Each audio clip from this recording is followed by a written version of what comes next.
Hi, I'm Wan Hazmer. I'm a Malaysian, and I'm a game designer in Square Enix and one of the lead game designers for Final Fantasy 15.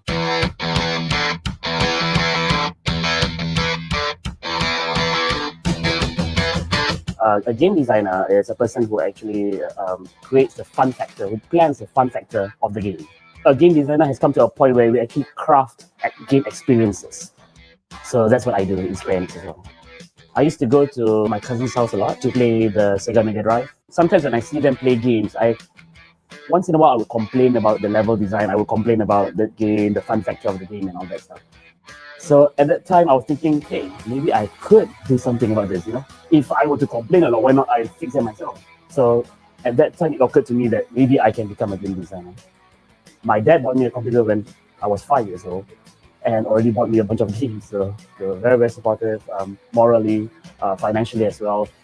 どうなってんだ今どこに外だよそっちに戻れない何なんだよこれ俺たちはどうしたらいいんだよ音で起きてたのは一方的な襲撃なんかじゃねえよ The amazing thing about Final Fantasy 15 is that you can actually experience a very realistic road trip. You will be experiencing with your buddies. You won't be alone. A lot of games out there, especially open world games, you travel alone. This one, you travel with your buddies. There'll be a lot of banter. We have put in a lot of intelligence into the buddies. You'll be able to travel seamlessly from a very realistic setting all the way to a fantastical one. And it'll be gradual because we want you to be familiar with the game first. We want Final Fantasy to be relevant again, especially modern gamer society. As a Malaysian, I tried my best to introduce some Malaysian culture. And I tried to put in Pontianak and Orang Minyak in Final Fantasy 15, but it got rejected. But I tried my best to introduce something that all Malaysians love. So I introduced the Teh Tarik, Roti Canai and Satay. And you can actually find these food items and many more in a city in Final Fantasy 15 called Lesledam. Advice for you aspiring game designers out there, think outside the box and try to push your boundaries as much as possible. Fail a lot of times. Because only with failure can you stand up and get success.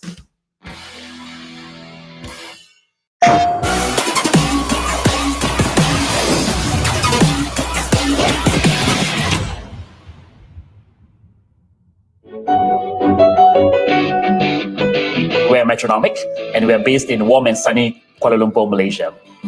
We call ourselves Metronomic because we care about music in games. I love rhythm games, but when I invite my friends to come over and play with me, they say no, we'll just watch. We believe that everybody loves music.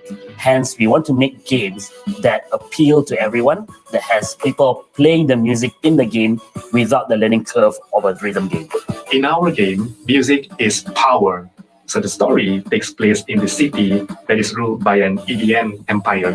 The name of this empire is No Straight Roads, which is also the title of our game. You control an indie rock band fighting against NSR's collection of artists. On each stage, you will face each of these artists with their unique genres, ranging from music DJs, bubbly pop idol, child classical pianists. So how do you fight them? By hijacking their concerts. Mayday and Zook! I knew it! A typical rhythm game would involve bars falling down to the line, and then you have to press according to the beat. And not everybody loves that. So we have introduced a game mechanic where you can get the excitement of a rhythm game, but without the pressure of following the beat. Enemies follow the beat of the music. For example, bomb attacks. Instead of dropping down randomly, the bombs drop according to the beat of the music. So it's kind of like listening to your favorite song. The next time before the chorus comes, you kind of are ready for it already. You play this game just like any other action games. You attack, move, and jump whenever you want, and just as freely. By just playing music towards the objects, you can transform it into something new in this game. Hence the word music changed the world.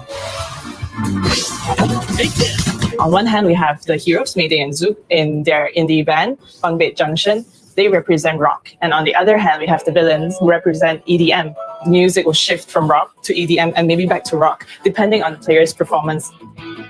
So the game, because it's musical in nature, we want to put a lot of emphasis on the music.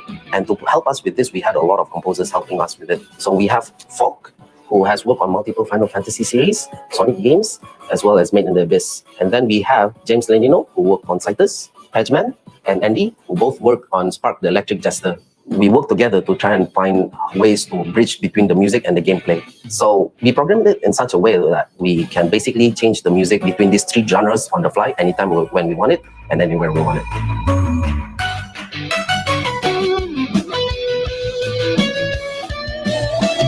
I've designed the look and feel of the game overall. I've done several murals around Malaysia. I have one in Pulau Ketam, I have one in Sarawak. I was able to bring in a different perspective to the art. I hope the players will be able to understand the story and motivation of each boss just by the visuals alone. No Straight Roads is about art and music. Sure, on the surface, you can enjoy the world through the crazy visuals and the wacky boss fights. But on a deeper level, we do want to tell a story about what it means to be an artist. Why do you play music? It is a topic that we are very passionate about, and we hope that it will also resonate with the players too. Mayday and Zook are literally an underground band. They live in the sewers. So each room inside the sewer actually is a room that you can customize your equipment, and you can even see how many fans that you have. So once you've exited the sewer, you'll enter into Vinyl City. The districts that you can explore are actually a visual representation of the NSR artists that you will encounter in the game. I specialize in fictional advertising. So I imagine myself as an ad agency. The idea was to make the whole Vinyl City bombarded with ads. We want to make the advertising to feel real as possible, and also to annoy you as a hero versus the EDM empire. That's the whole idea.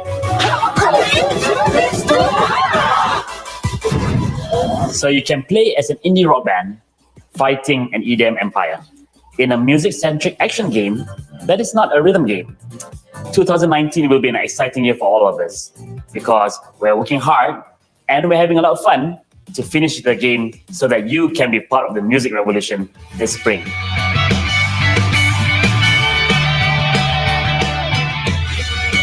So, do you know how to play the guitar? What? Nope. No. No. No. Nope. No. Really don't know. Do I know how to play the guitar?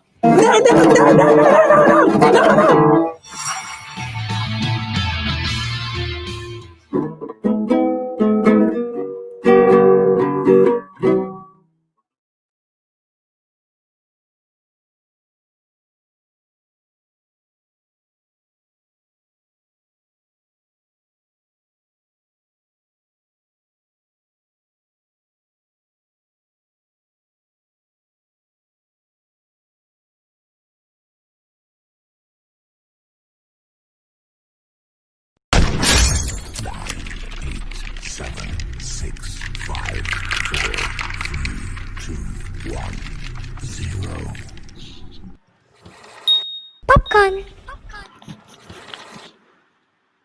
Okay, we are Hey, live. guys. Right. Welcome back to another episode of PopCon's Just Langga show, and we are still on that poltergeist kind of time, 10, 9, 8 time. Aku tak ada masa lah. Okay, whatever. Welcome back to another episode of PopCon's Just Langga show, and welcome PopCon fam. If you're tuning in from Facebook, say yeah, and if you're tuning in from LinkedIn, say I'm the boss, and if you're tuning in from YouTube, welcome. Say hello. Who's in the house now that we're talking? Let's see now. Let's see. Let's take a look at who's in the house. So if you're online, please say hi, give up a comment, say hello, tell us who you are. Pauline is here. Say hi, Pauline. Pauline has to be here because she's joining some stuff. We don't okay, I mean, you know what? I don't think we're going to recognize anybody today because there's so many avatars. If you have been on social media, you probably know that everybody basically changed all their profile pictures into avatars. And these are 40-something people playing with it, right? Yeah, I'm one of them, guilty as charged. Okay, I'm guilty as well. Okay, so anyway, if you've just joined us, say hi, you kind of thing. But before that, let's just get into what's happening this week and next week in the PopCon universe for the month of September, shall we? Okay. So we're going to talk about We've got a viewer from India. Welcome. Hi guys. So next week we have another round of our LinkedIn profile assessment debrief, right? Okay, got it. That's happening on Wednesday 23rd. This is the first time we're doing it during lunch. It's like a lunch quickie series. Exactly. And Yeah, I think we just launched it like a couple of hours ago, and people are like signing up. So yeah, this is good. If you wanna start your journey of being a business influencer with us, this is it. Next, Yeah. we also have another LinkedIn workshop, which is the Killer Profile class, which is Yeah, happening. before that was happening, we have another the next week podcast first, which is Jasmine Kati first, right? Yasmin is actually based in Singapore, and she's going to be talking about social remote selling, how you can sit at your house and still sell, do business deals, because this is the future of getting deals and sales. And a lot of people are not figuring out the old methods of selling no longer works. There's a new one. This is it, and she'll share with you how you can do it in 3 simple steps. Sounds good, Exactly. right? And then Sounds very good. All right. Yeah. Then Saturday, wait, before we say anything, I'm proud to announce that I will not be doing this workshop. Nina will be doing it. Yay! I'm not ready. Okay, but you're gonna be behind, so I'm not that screwed. So it's fine. We're gonna be okay. You're gonna be okay because you're the one who's joining the class. And then I know some of you itchy just want to come in to see how I'm doing it. Right? Come on in. Okay. So if you guys want to build yourself as a business influencer in Southeast Asia, this is the start of the class. So make sure you join us. It's only 99. We are increasing the prices soon. So please come and join us because you are going to start having a profile that's going to basically rock your world. Okay? Kind of thing? Exactly. Right. Okay, That's it. cool. Those are the activity for next week. Yeah, by the way, guys, happy belated Malaysia Day. Right? That was yesterday. Right? And then after that, what's next, Alina? What are we doing today? Well, basically, we are talking about how we want to go global, right? I mean, Yeah. yeah. But since we have a lot, this is a big deal for me because we have something to announce. We're actually going to go global next week because we have some talks with European Digital Week, right? I mean, So me and Amien are actually going to be speaking. Now, when we speak to our community, a lot of you guys are saying, oh, I don't see myself bigger than Malaysia. I only see myself as far as Malaysia. That's it. Those are some dangerous thoughts. So we thought, you know what? Forget it. We're going to sort this out.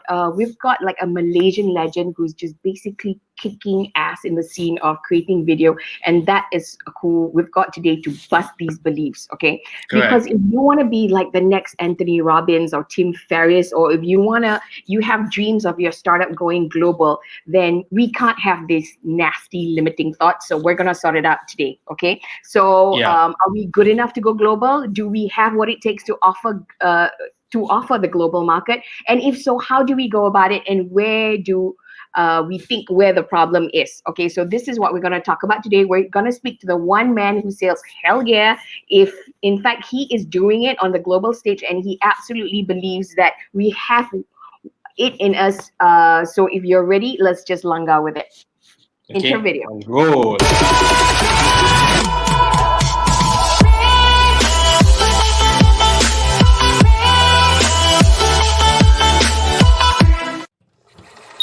Popcorn. Woohoo! Welcome back, guys. I am Nina. And I'm Amien.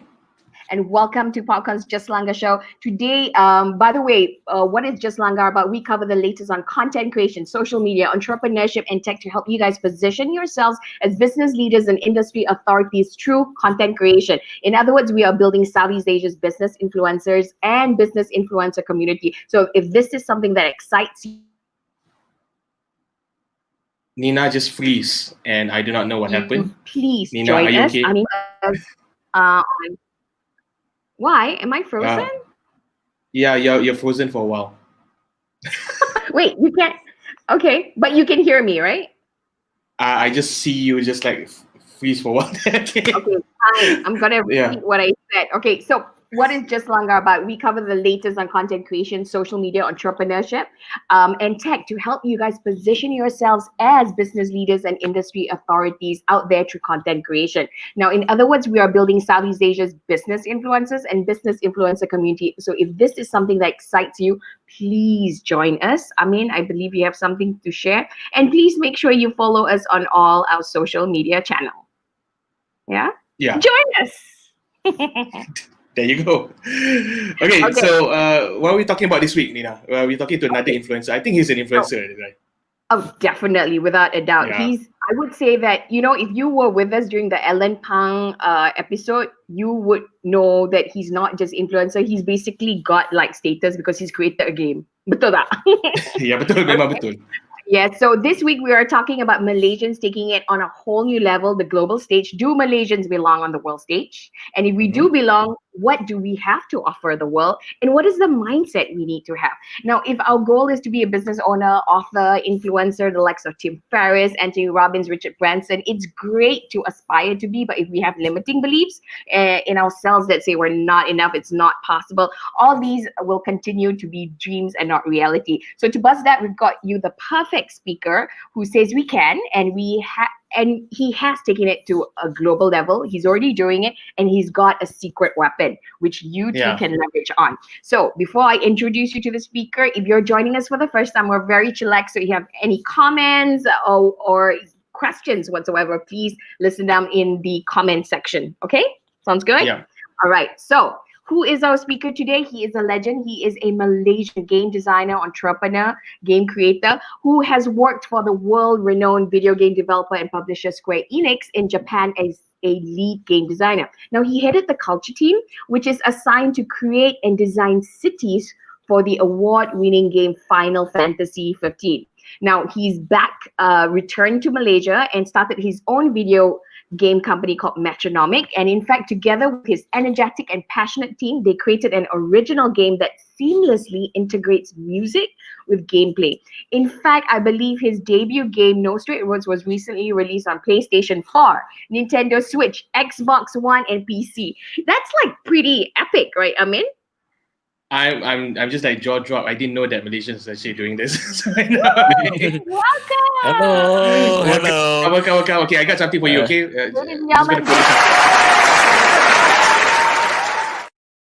Thank you. Tak ada kerja kan?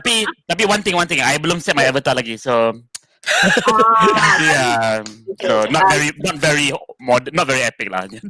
Not very epic in that sense lah. And you're also nurturing local game talents, right, to enrich the Malaysian game industry. Yeah. I believe Malaysia has a lot of talent, so it's just that how to steer them to the right direction. Yes. To build the pride. Yeah. Ooh, awesome. Okay, so if you guys have questions, make sure you list it in the comment section and we'll answer it one by one. Unless I say no.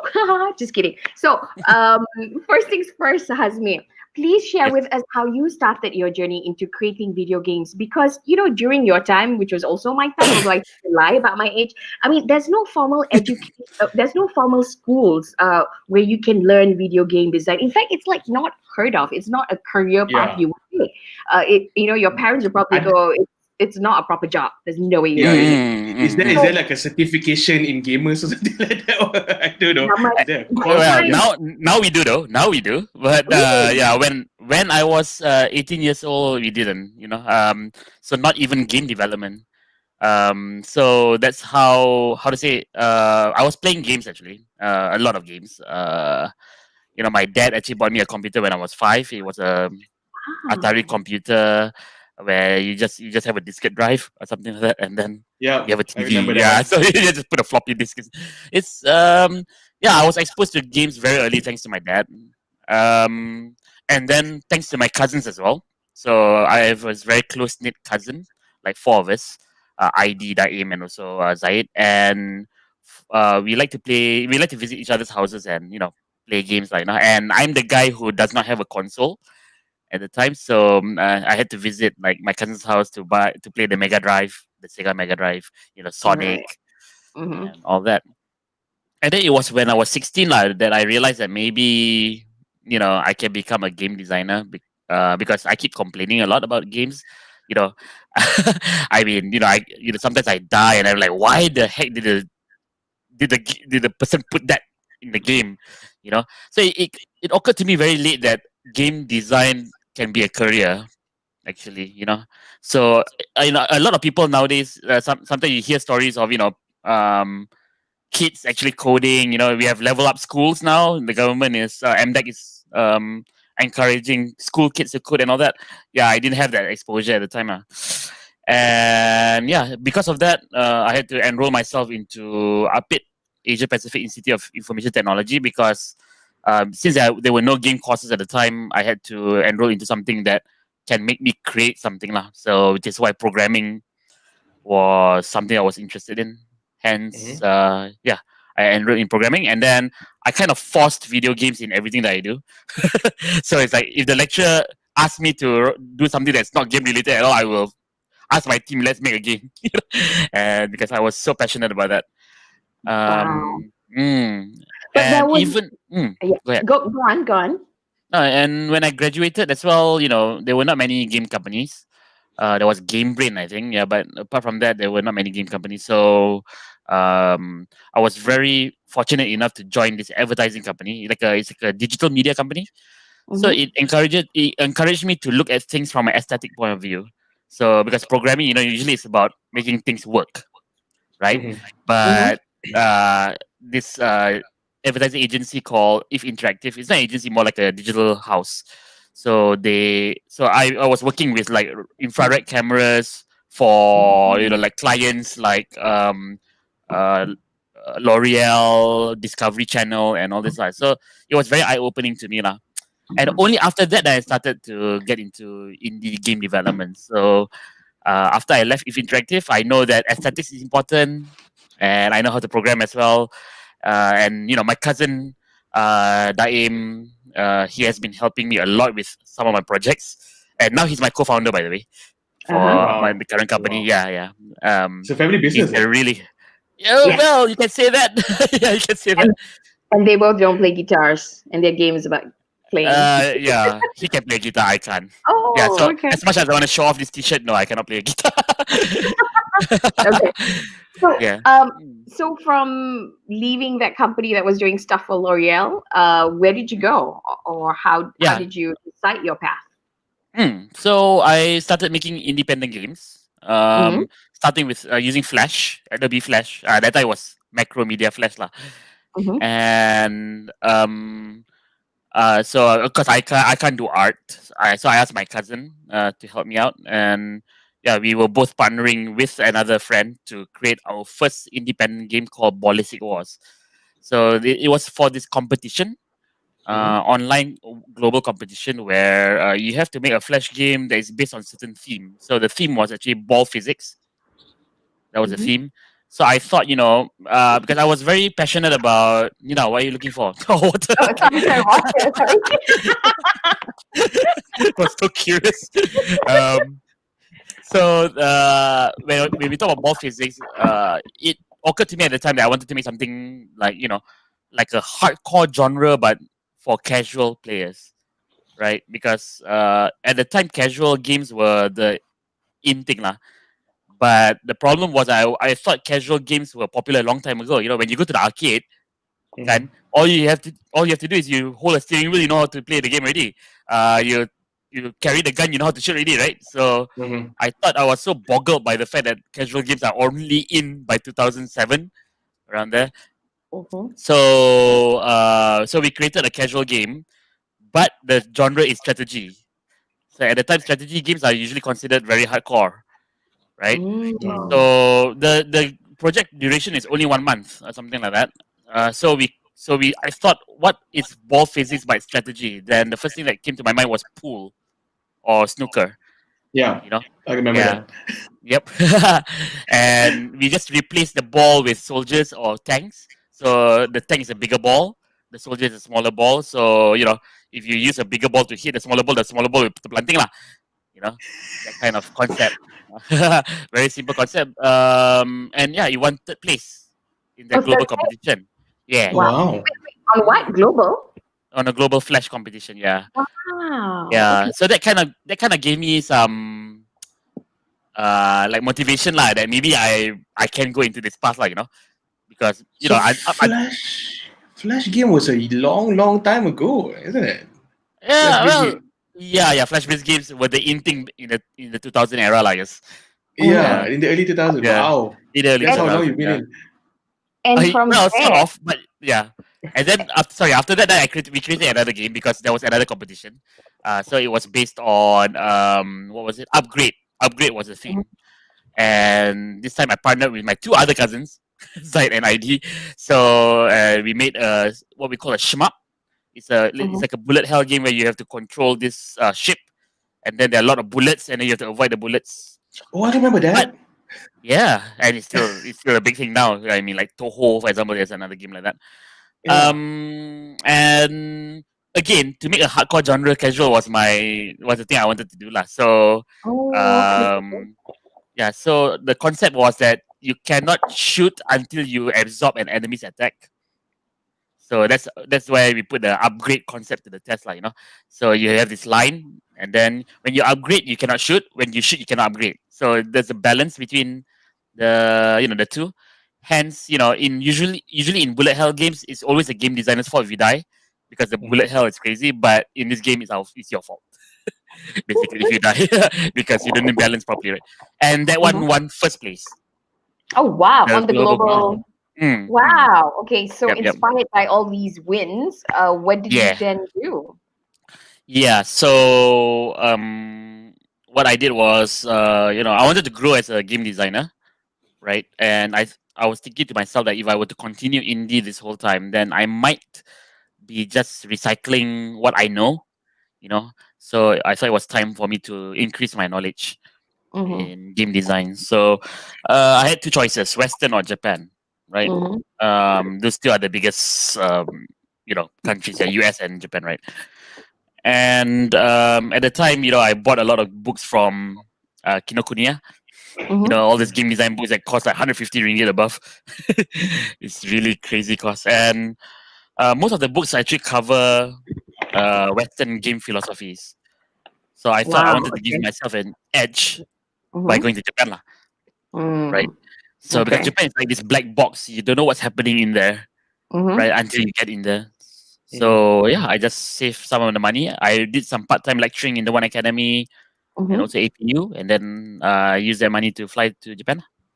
Wow. Okay. What year was this? I'm just curious to know, what year was this? 2008.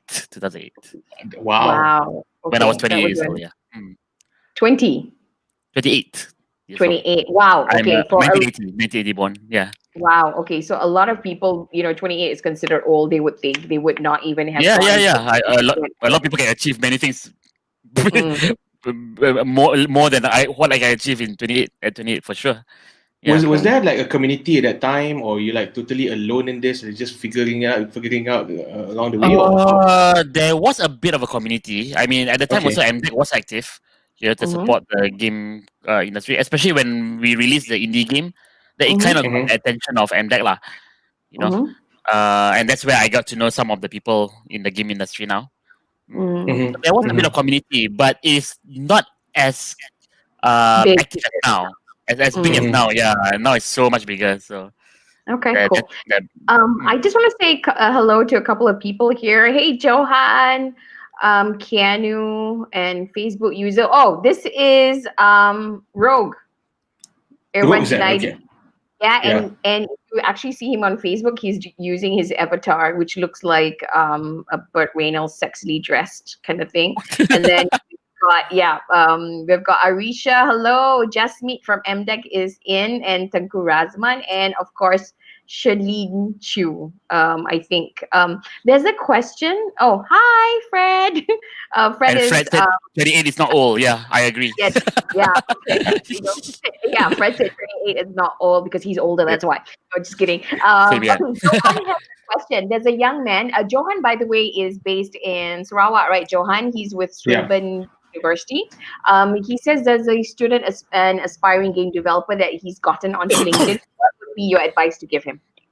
Wow, there's a lot of advice. But okay, let's start with one lah. And that is when you want to become a game developer, you have to ensure that you do rapid prototyping lah. What this means is there's no such thing as a game that's guaranteed to be successful and guaranteed to be fun. So you have to make sure that game developers usually fall into this trap of dreaming and dreaming and dreaming and never doing anything about it. So I invite who was it? Is it Johan or there's a young man? Okay, so Johan, Mr. X lah. Yeah, Mr. X. Yeah, so Mr. X has to ensure that just when you get a small idea, straight away implement the thing. You know, because there's so many free tools now online. You know, Unreal is free, Unity is free. We have Blender for 3D models. We have so many tools. GIMP for alternative Photoshop. And there's just so many. So to make a game now, it's not that tough. It is tough, but making a good game is tougher. But making just a game is actually not that hard, at least compared to 10 years ago. You know, so being proactive is very important. Yeah. Okay, and getting into competitions. And if there are any, or game jams, right? Game jams. Okay. Yeah, we have game jams. That's why every year. But I personally feel that you are the representative of proactiveness, though, because I was told by Nina that you actually learn Japanese. Yes. Yes. Yeah. So you want to tell us a little bit more about that? Sure. So when I went to Japan, I didn't know much Japanese apart from what I see in anime, you know. So so I had to enroll myself in a Japanese language school called Yamano Nihongo Gakko. The objective of me enrolling in that school, because I had an objective, you know, it's not just to learn Japanese. Because I know that being a game designer in Japan is not easy. You know, if you're an artist, you can prove yourself with art. If you are a programmer, you can prove yourself with code. But if you're a game designer, you have to prove yourself with communication, presentation skills, and also how to make sure that the idea is presented to everyone, right, in a very well structured manner and also digestible manner. So definitely at least have to have what we call this level 2 JLPT. So there's level 1 until level 6 now, N1 to N6. N6 is the easiest, N1 is the hard toughest. So you just need to go to N2. Because of that, to measure my progress. So what I did was I created a game design document, a game design proposal rather, in English. It was about 10 pages long. And when I did that before I enrolled, and I slowly translated it to Japanese, the more Japanese I know. So the course was around 1.5 years. So after 1.5 years, the proposal was done. And I just posted it all over the place you know, to different companies. And really fortunate I got into Square Enix. Yeah. It was an honor. I personally feel that Japanese is not an easy language because I took it in my uni years. I only managed to go until level. I only managed to go until level 2 because I can't remember all the kanji words. Yep. It was not easy. Especially if you're Malay I mean, because we are so used to learning words where the letters can create the pronunciation. Right, you can know the pronunciation from the word itself. So Malay is one of them. Arabic is the other one, right? So you just have to understand the letters and you know how to pronounce it already. You might not know what it means, but that's just another step, right? But for Japanese kanji, my God. Yeah, exactly. I'm very curious to know how do you overcome the obstacle of actually going there and presenting yourself as an outsider, because I know the Japanese culture when an outsider coming in, and they will see you as some sort of gaijin, right? A gaijin is an outsider. They're not really friendly and accepting people. So what was your strategy to go there? You just packed up your bag and decided to do Japanese for 1.5 years and hopefully get a job? What was the strategy? What was your goal? I guess I'm more fortunate than most people in the sense that I don't have I'm not the type of guy who fixes on one thing as a goal. So let's say, for example, if I don't get a job, then I come back. Okay, I like that. So it's just you must always have plan A, plan B, and plan C in your life, right? Okay, I like that because I would have gone there, go for auditions or whatever, and not get it, and then come back and I failed, something like that. I mean, they might be crying just for one day, for me. After that, I go on with my life. But luckily enough, I got into Square Enix. And to answer your question, I mean, the secret to being a gaijin in Japan is to be a gaijin. So what I mean by that, So what I mean by that, if Square Enix is looking for a Japanese game designer, they would have gone for a Japanese game designer, right? So why would they want to look for a gaijin? You know, so for me, Japanese people they're really wonderful people, but they also have some limitations. You know, for example, they read the atmosphere. You know, they are very proper. polite. Mhm. Everything also must be humble, and I learned from that as well. But at the same time, for you to shout out, you have to be different than them. You have to be more bold, so and the other thing is also Japanese people are very good at picking up emotions as well. Right. Yeah, so That if is true, actually. Yeah. because Japanese people, they are very visual creatures, Mhm. right? They've been trained from young because they go to all these train stations, TV programs, and all of them are very, very visual. So let's say, for example, if you have a signage that says, "Do not look at your mobile phone when you're walking on the train platform," it will not be just text. There will always be some sort of pictorial, or one guy like trying to like almost falling off the train track, looking at the phone. Yeah, we have this kind of signages. Yeah, and you know, talking about emotion also is very important because they like to read the atmosphere a lot. Let's say for example, if two people don't want to boast about their game, then you also don't boast, lah. It's something like that, right? You try to read the atmosphere. Yep. And because they're so good at reading emotion, they will know whether you're not confident. Mm. So you have to overboost your confidence, be a bit annoying, you know, in a sense, right? You just don't read the atmosphere, and then you just present your ideas as if it's the best idea in the world.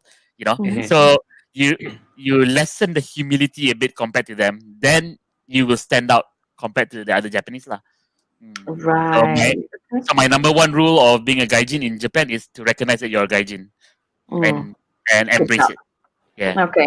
And that goes the same to all our community people. Be yourself. Yeah. Yeah, kind of Being thing. yourself is one thing, lah. Show yourself is another one. Yes. Yeah, showing yourself is very important. Yeah.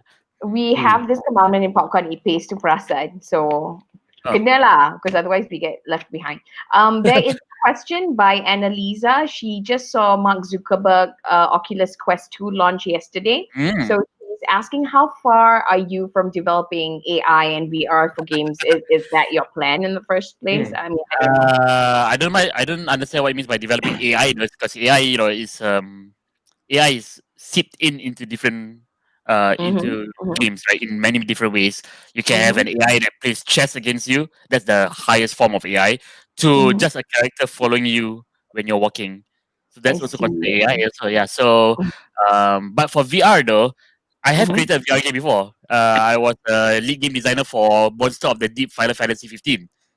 So it's a Final Fantasy 15 PlayStation VR game. And we actually had the former Prime Minister Dato' Najib to play the game as well in the Prime Minister's house. That was quite interesting. Wow. He told me was he doesn't know how to fish. I'm like, okay, here we go. But yeah, VR games are very, very interesting because the very concept of video game is you're trying to interact with the screen, right? And the screen or the computer needs to understand what you want to do with it, right? So and after that, it has to output back the graphics to you, and then you have to try to interpret what these graphics mean, and then you interact again. So in the old days of Pong, right? So you have Pong, the graphic, the pedal, and then you have the ball, right? Yeah. And the fact that it's a pedal and a ball is something that you have to grasp first. Oh, so okay, I'm playing ping pong basically, right? And the name Pong also helps a lot, lah. And then after that, you have to control the pedal, right? So you know that your limitation is you cannot move left and right; you can only move up and down. And then after that, when you press up, then the pedal will go up. So there's a lot of transition happening from the user brain to the joystick to the game and back and forth. So what's interesting about VR is you're lessening this transition. So what you see is what you get, right? VR is interesting, but however, it does come with many limitations. Like for example, dizziness is one very, very big limitation. Yep. The other thing is you can only move your head and maybe a bit of hand movement, but that's about it. To make sure that you are able to walk, unlimited, for unlimited amount of time, like you do in an RPG, for example. We're still very far from that, lah, in terms of cost. Okay. So when you're asking me how far am I from developing AI VR games is not in our plan yet. Okay. Because we want to make very memorable story games, and all Mhm. that. Not necessarily super immersive games. Mm. Yeah, Yep. Okay. we want to make memorable games. So, but we have a few people making VR games already. Mm. So yeah, Okay. I do look forward to those, and I think VR games is very exciting, lah. So Mm. if I think one person can become very very creative is by working around limitations. So VR has a lot of limitations. So if Mhm. you're able to make a really great game out of VR, it will be a really great game, lah. Yeah. Yeah, I'm sure, right? Yeah. Mm. Okay, back to you were at Square Enix for 7 years, right? On a high level, what were you doing there? And what did you learn about the industry or picked up as an entrepreneur that you now apply in your business? So I was a game designer. Every time Mhm. when I say game designer, say, oh, pandai lukis eh? No, game that's game artist.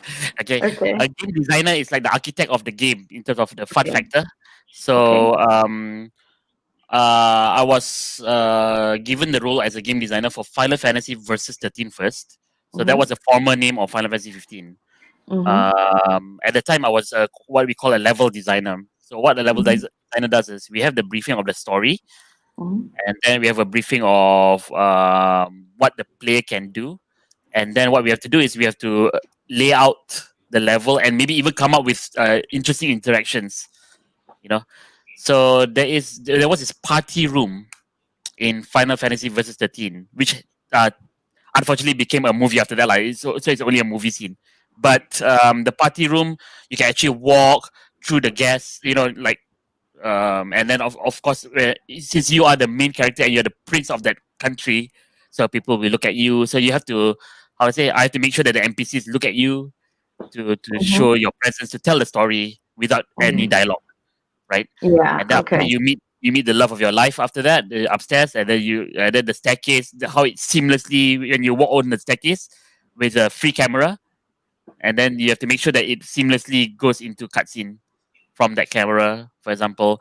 And of course, because you're the prince and it's a party for only distinguished guests, so I also had to plan how rich the world is. Like as in not rich as in Ah. not in terms of density, but in terms of Mhm. the apa orang kaya punya world lah. Yeah. Yeah, Yeah. yeah. How So you kaya, yeah. so you basically were responsible in creating the world. The level per se for that Yeah. particular game, yeah. And Okay. then I was asked to help for Final Fantasy Type Zero. So Final Fantasy Mhm. Type Zero is a game for the PSP. Mhm. In that game, I was in charge of the hub. Okay. Final Fantasy Type Zero is a bit like Harry Potter in a way. Okay, to make Mhm. it very easy to understand. So you Mhm. control a bunch of students, like Uh-huh. around I think 14 of them, and you are in a magic school. So unlike some RPGs where you travel from one town to another, for this particular game, you're in a university and you always have to go out and do your quest and then come back to the hub again, lah. I You know. see. So I was Okay. in charge of that hub, and I had to come up with the quests, the NPCs where they are. Let's say, for example, if the user completes this particular story, then the NPCs positions have to change. What are the dialogues when you cross this here, there? So yeah, it was a very very exciting moment for me because that was the first game that actually came out. I mean, that Yeah. I worked on, commercially. Okay. And then after that, Final Fantasy Versus 13 became Final Fantasy 15. Mhm. And because it was for a new generation of consoles, which is the PS4, right? Mhm. So we had to do a lot of improvements to the game and all that. Okay. And when it became Final Fantasy 15, maybe slightly before that, then I became lead game designer. Okay. So And what is what? that? Yeah, so lead game designer is it's a bit misleading, the position. It sounds as if I lead many game designers, but actually I'm leading a team and I'm a game designer. That's what it means. Yeah. Oh. So it's a feature. It's a feature team. So all our teams are divided by features. They're not divided by disciplines. So we don't have like a game design team, programming team. We have vehicle team, city team, and all that. Mm. So ours is city team. We Mhm. call it culture team. I don't know what happened. Because in Japanese it's kyoten, so it's like hub or city. But apparently, in English, it doesn't sound nice, so they change it to culture. But anyway, so we are in charge of the cities of the game. The world map director gives me this map, and then he tells me there will be a city here, here, here, here, here. So what I have to do is I have to gather my team. So I was leading around a maximum of 70, and then sometimes 30. So it's like there's environment designers, from artists, 3D modelers, environment designers, programmers, game designers. So I had to lead these guys to make the city, and the city meaning the playability of the city, and also the aesthetic. Look like, So for example, if the city is not next to the sea, so you know that okay, this city is more dry. What is the happiness level of the city? What's the economy? And all that. So both are, and playability means what can you do in the city? What are the, what would be interesting quests? And also Final Fantasy 15 is about you traveling with your buddies in a road trip, right? So that adds another additional challenge because we have to make sure that the cities are travel worthy. So so it has to have the romance of travel. And then we need to have landmarks. We have to have very interesting cultures. But at the same time, also Final Fantasy 15 is trying to challenge integrating fantasy with reality. So we have to. My job was to ensure that we have fantastic cultures, but they are still on a base of reality. Okay, so make it as real as possible, I guess. It cannot be stupendous. And we have a reality fantasy graph also. Let me just see whether I can align it properly. Okay, from here. Yep. All right. So this reality, this fantasy. So at the beginning of the game, the reality is very high and the fantasy is very low, so that users will easily get into the game. But and then it goes bigger and bigger. Oh, yeah. So it's like that. So the reality goes lower, the fantasy goes higher. So different cities have different, different points of the game. So at the beginning, you start at the gas station, the most realistic hub ever. Yes. So that's why it's here. And then when you go further down, then you have a city here, you have a city here, city. So yeah, that was my job basically. My job was to ensure that the team worked as a team to ensure that we dish out all these cities in the game and make it fun lah. Wow.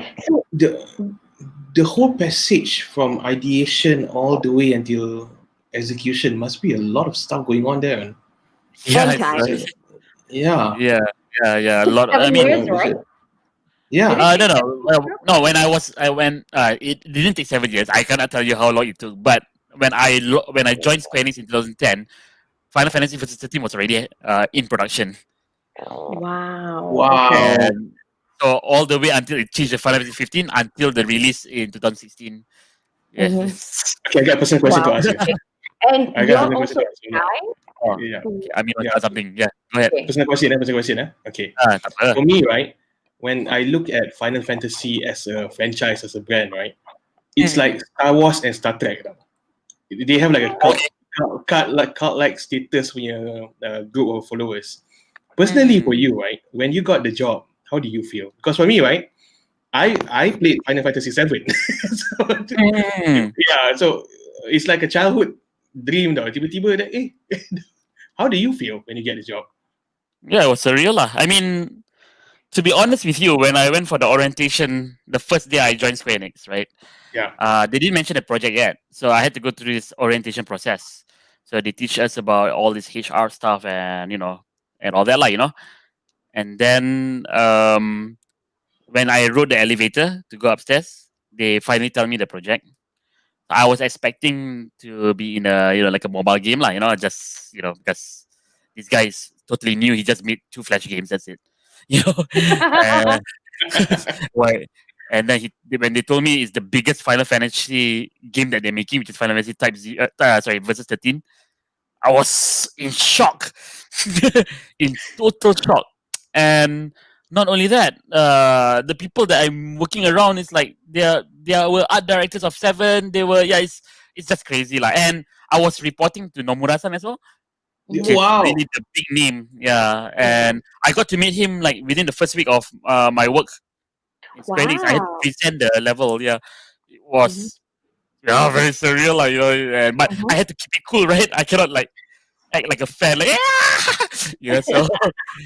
I mean, I had to be professional about it, and it's Japan, and also, yeah, but it was fun. At the same time, it was scary as well, because there were no other foreigners around me. So You I were the really only just one? at the time, at the time. Okay, got So it. at Um, least, yeah. Go ahead. Sorry. Yeah. So, what was you were responsible for bringing in the Teh Tarik and Roti Canai into Final Fantasy Yeah. 15, right? Yeah. Yep. Yeah. But one thing I want to let everyone know is that I didn't just put in the Teh Tarik just because I'm Malaysian. Of course, that is ultimately the case, lah. But Uh-huh. to convince an entire team Uh-huh. of mostly Japanese people, only one other foreigner in my culture team at the time is a German programmer, really elite programmer, Hendrik. Uh, to convince like so many people, so many Japanese people to put in your culture is not easy. Yes. I'm sure. And the thought of putting Malaysian food and drinks in the game was not something I thought of at first. Uh-huh. When the world map director gave me the map Mhm. and they plotted the points, and it was a place that is very dry, right? There are no rivers nearby. There's no sea nearby also, and the name of the city is Lesterlam lah. Mhm. And we thought, that okay, it has to be a dry city. Then we have to come up with various categories, like architecture, all the metrics that you have to come up with for all the cities, and you have to make sure that all of them are different, so that it becomes more travel worthy, right? So architecture, we thought, okay, we wanted a city that is surprisingly, it looks poor. Mhm. It looks poor, but actually everyone's happy. So they're Okay. actually rich in a different Mhm. way, right? And the economy is booming in that city. It's just Mhm. that they don't really care about being, covered with gold and all that, lah. So the first thing that I thought of was Cuba, lah, for architecture. Oh, okay. Mhm. So we have Cuban architecture, and then when we talk about cities that don't have access to water, but still need to sell sundry goods and all that, the first thing that we thought of was Middle Eastern culture, lah, right? Mhm. Oh, yeah, So definitely. we have Middle Eastern markets in Mhm. Lesterlam, and Mhm. finally we have to think about food culture. So because Mhm. road trip is also about exploring food, so different cities have different food cultures, Mhm. and I thought, being a dry place, hot as well, but people still spend time outside at night till the wee hours of the morning to eat. Mhm. Malaysian culture lah. So that's how we ended up there. Okay. Yeah. So So I mean, I did try to push also, like some things like yeah. Pontianak lah for monsters and all that. It didn't work out lah. Yeah. So that's how how you include culture in your game, but you must make sure that it's relevant to everyone. And again, to be a lead game designer means you have to convince people, because they're gonna spend hours of their life putting in that thing. Teh Yeah. tarik, Okay. is not easy to pull off, to pull Mhm. off. Teh tarik, by the way. So teh tarik is you have a VFX of water flowing from one cup to another, Mhm. right? That Yeah, is yeah. very, very hard to pull off in 3D. Um, and it requires the animator to understand why they were doing this in the first place. So I brought the whole entire team to a Malaysian restaurant in Ikebukuro, Mhm.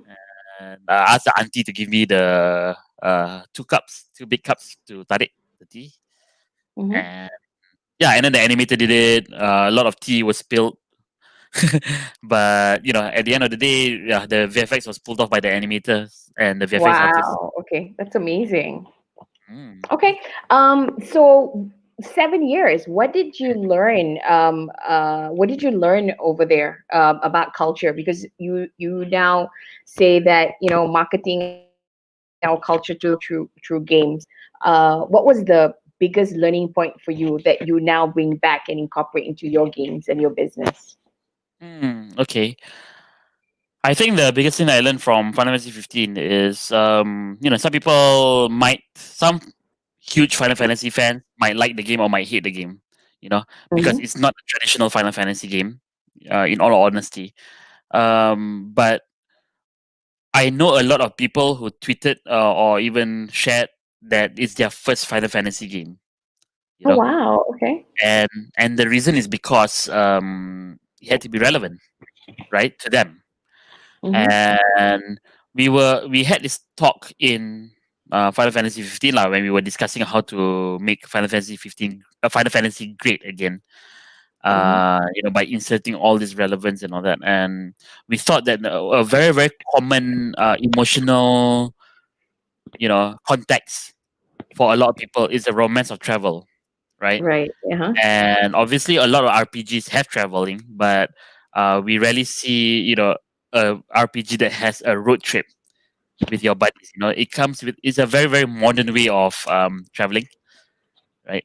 And with it came so many things that had to make it relevant to that user experience as well. Like for example, taking photos, right? So when you go traveling, usually you take photos and then you share it with your friends and all that, right? Mhm. And we had this AI program where Mhm.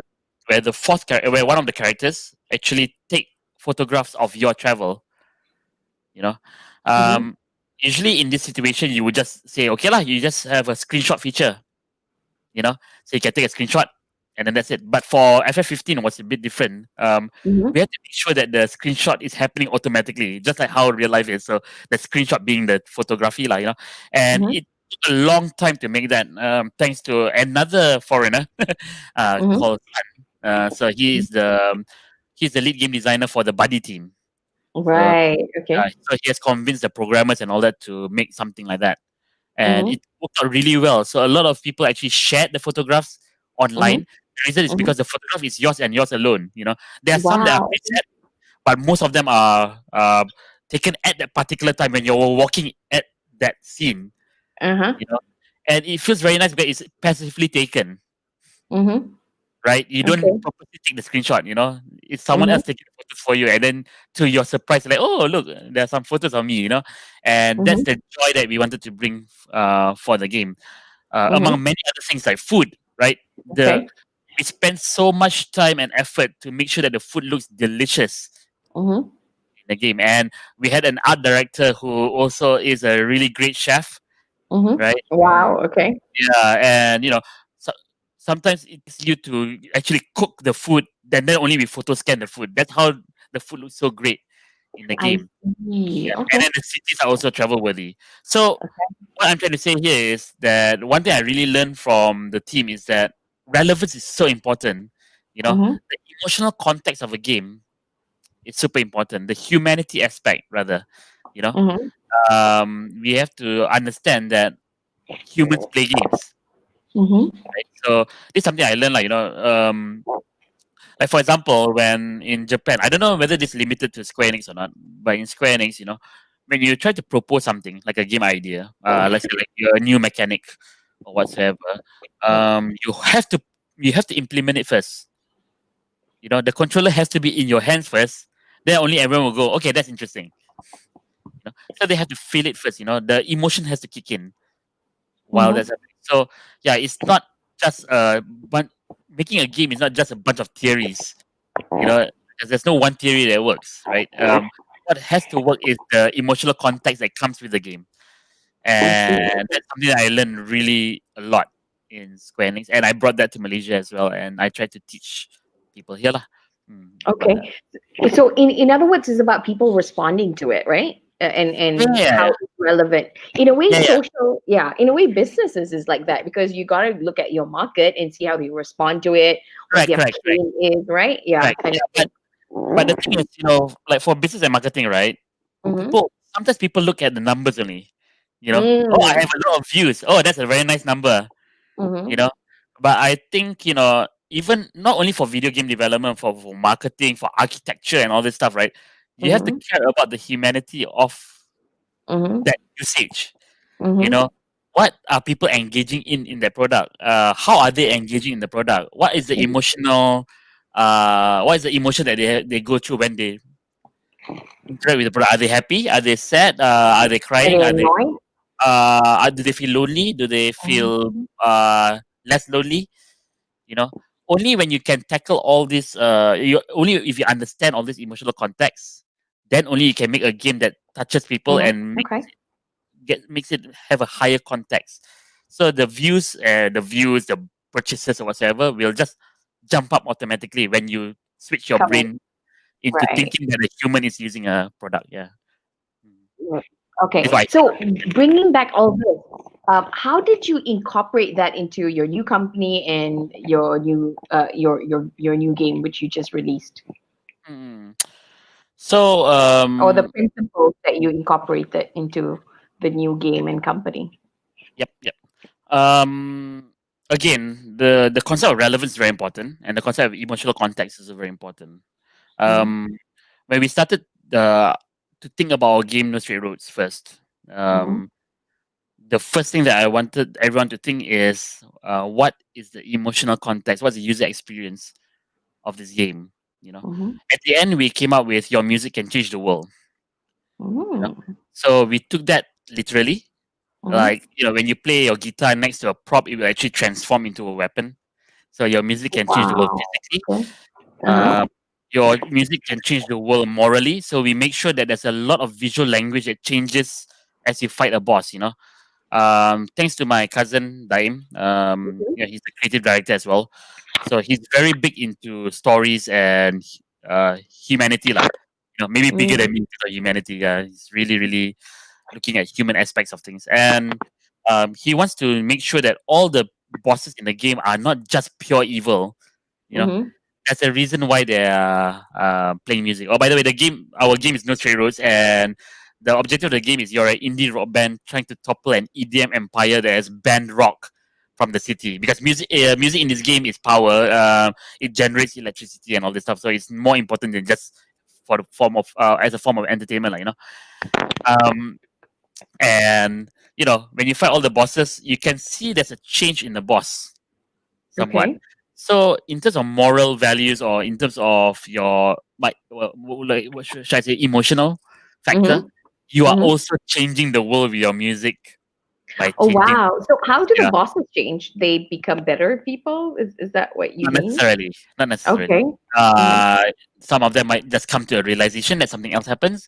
And not only that, it's not only the result of the battle, but it's also during the battle as well. You know, like for example, one of our a lot of people love this boss fight, the Yino boss fight, which is there's a pianist, a child prodigy, with a stage mama at the back. Yes. You know? Okay. I think I've seen that. Yep. So the pianist playing the piano, and then the two indie rock bands tries to fight her or him. But and then the mother comes out, right? And the mother becomes bigger and bigger in terms of screen estate. So in terms of screen estate, the mother gets bigger to show that the mother is now putting herself forward rather than, you know, letting her child play piano. So the relationship between the mother and the child changes during the stage, you see. And this is really thanks to our artists, and also, of course, Daim, and also our environment artists as well, you know, the character modelers, where they make sure that the mother grows depending on the progress of your fight. And also how big the presence is of the pianist is, you know. So the child prodigy gets further back and back and back to show that the mother is not putting her, you know, as the top priority anymore. More like the mother just cares about defeating the two indie rock band members. You know? So it's a common. It's quite a story of, you know, mother and child playing. Maybe forcing the child to play piano. I don't know, but yeah, it's a very Asian story, lah. Isn't it? Okay. In fact, Amien, we have the trailer, right? Of the game. Shall we have a look? Yes, we do. Okay. So let's check out the trailer. Mana trailer ni sekejap ya. Ni dia. The age of rock is over. That's where you're wrong. The power of rock is stronger than ever. a band called Bunkbed Junction has been slowly claiming our districts. We need to take action. But there's nothing we can do about it. There's always something we can do, Zook. We're not stopping till we claim our fate. And bring change to the system. Yeah, that's it. See that X? It means you're done. Oh, yeah? Well, how about you take all these X's and shove them up your...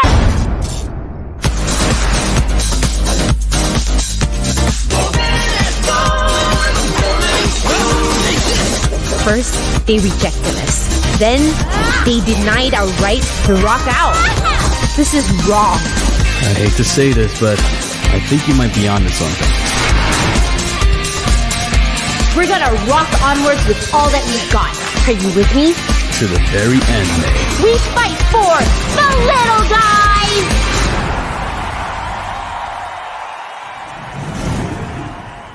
Wow! I am on TV!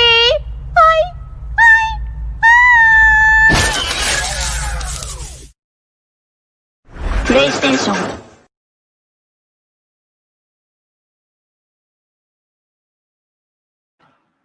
That was super cool.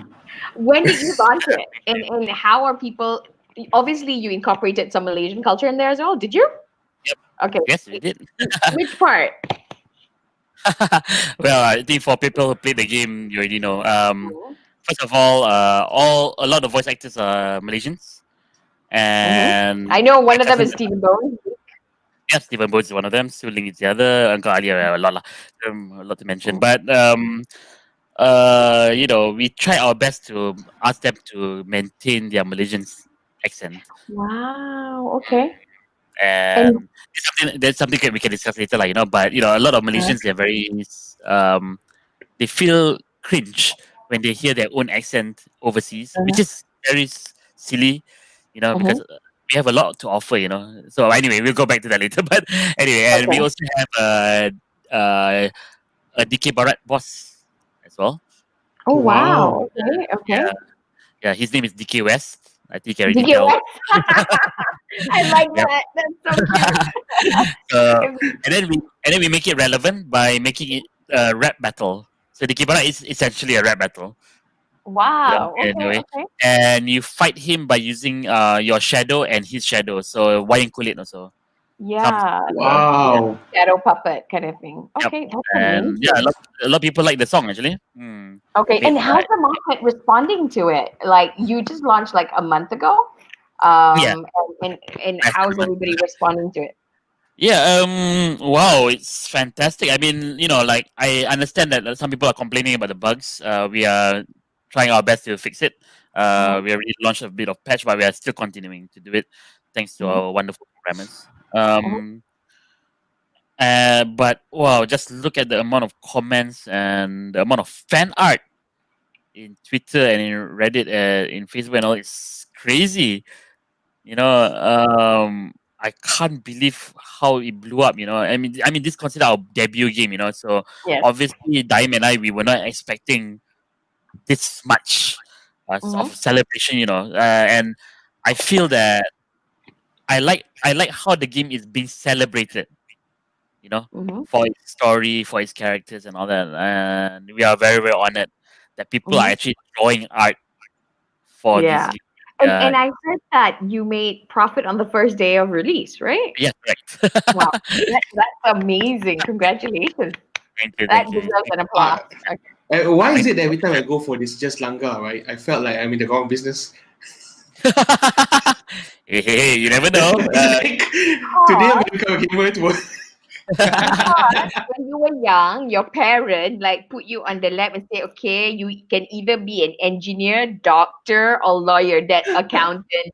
That's it. No other purpose in life. Somehow one has to escape. But yeah, I mean, I hope that everyone realizes this thing, which is there's a Malaysian game out now on all four on all four major platforms. They have PlayStation 4 4, voice languages. Nintendo Switch, Xbox One, and PC. It's available all there.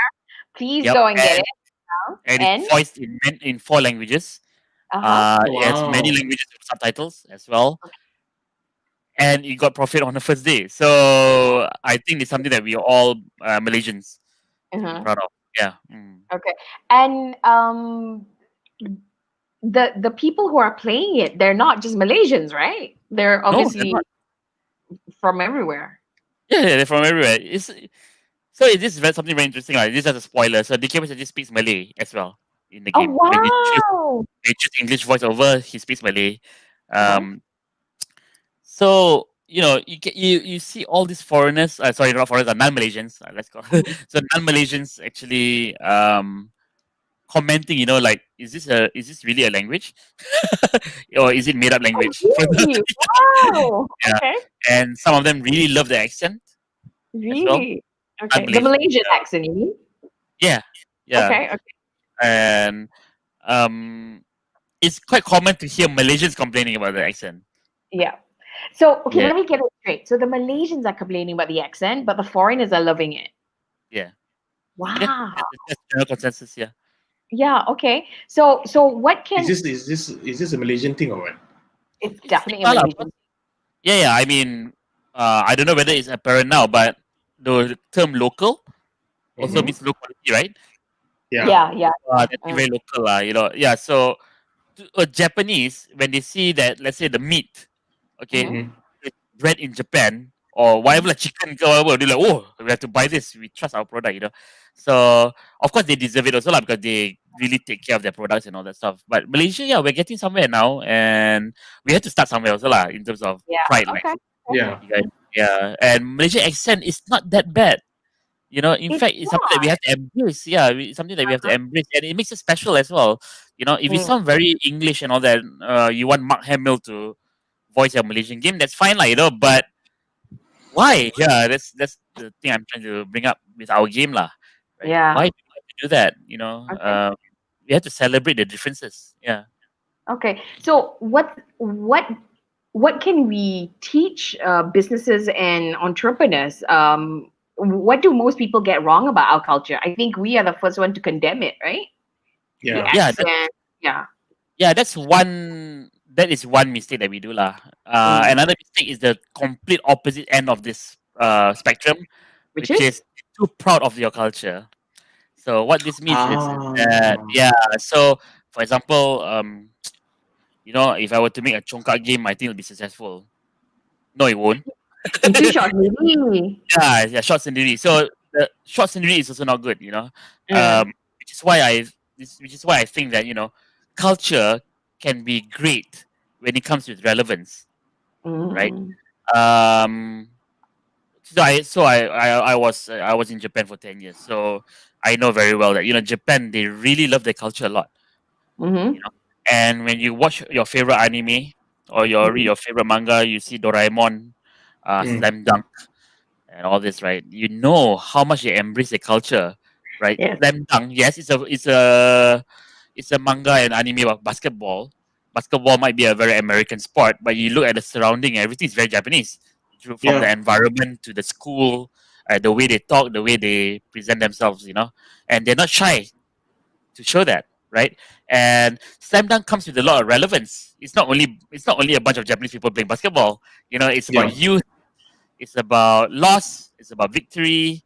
It's about perseverance, right? So all this human input, again, what I mentioned just now, about understanding that there's a human on the other side playing the game. So if you want to, you have to put in your own culture, because I feel that that's what makes us unique. If you want to make a game that has Western culture or Japanese culture, let's say you want to make a very anime-like game, then you will never be as good as Japanese people. They know their culture best, right? So I invite everyone to put in our culture, but at the same time, don't short scenery. Imagine if an American or a Japanese were to play this game, would they be interested to play this game or not? Every time people tell me, like, Hazme, why don't you make a game? Why don't you make Uncharted game but with Hang Tuah?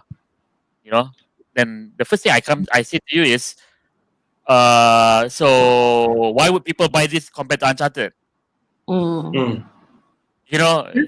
you have to think that a game, when you develop it, you have to ensure that you totally understand that the game will be next to another game out there. If you make an iPhone game, or an Android game, it'll be in the list of God knows how many thousands of games in the iTunes store right now, right? And the Play Store. What will make your game unique? If you just put there Chongka, people will not understand the relevance. Yeah. Right? Okay. If you say Uncharted with Hang Tuah, why not just play Uncharted? Sure. So, for example, Hang Tuah has so many things involved, right? What Uncharted doesn't have that Hang Tuah has might be, like friendship betrayal, the coming of Islam. How about the art of silat, for example? There's so many things in silat that is not in taekwondo or in karate. There are so many philosophies behind that as well. History, Malacca being a port, from traveling from India to China. There's just so many things that can be involved. But whenever people tell me Uncharted by Hang Tuah, whenever I ask them back, they will always say the same thing, which is the main character is Hang Tuah, and the environment is just Malacca. Yeah. Yeah. So yeah, it's I invite all businesses to dig in depth into your own culture and also into human emotions. Yeah. So in a way, can I associate this back to K-pop? K-pop is also another thing that we take a look at. That's totally true. Yeah. It's like it's just the element of Korea is still there, but you are still mainstream pop, right? Which is acceptable, right? The J-pop is the same thing. The element of Japanese is still there. I think what I'm seeing is the trend nowadays is that if you take a look at most of the like The Raid, for example, there's a brilliant movie, right? The element of silat is there, but still it's acceptable for international global, right? Yeah, Would that be it? Will that be the successful formula for that? A little bit of element. I mean, of course, if you're talking about entertainment, right? Correct. Yeah. If let's say you're a big industry, then it's a totally different thing. You have to cater to your own nation, But video games is a very special creature, Let's say, for example, like Upi Ipin, AJ Ali, and all this, right? They all have a bit of a barrier, which is they have to go to every country and ask for the broadcasting rights, right? Yes. Of course, it might be different now that Netflix is around, but you still need that kind of step. Making video game is just you upload the thing, press upload, that's it. Of course, if you want to go through PlayStation 4 and all this stuff, you need to get ratings, ESRB, PEGI, and whatsoever, But if you're coming out with a game on Steam, let's say you just upload, that's it. You can get the whole world playing if you play your cards right. So yeah, it's very easy to market our culture nowadays. And if we were to make a copy of another game, without much thought, then it's really bad for business, lah. I feel. I would say it'll be a sellout. That's all I would say. Yeah, Be original. Yeah. Because I mean, I'm really sorry. I want to quote the local film production industry. One person does some hantu movie, does so well, the rest starts doing hantu movies. When can we actually start being original? It's like I think we don't have so much faith in ourselves and our abilities that we have to go and copy somebody else. You know what I mean? Yeah. Yeah. I mean, even if you want to copy a horror movie, let's say you want to make another hantu movie, right? Then, but you have to play with the emotions that come with it, Yeah. What makes different haunted movies different is that aspect, right? Yes. Like how it could happen to you is also one aspect of it, right?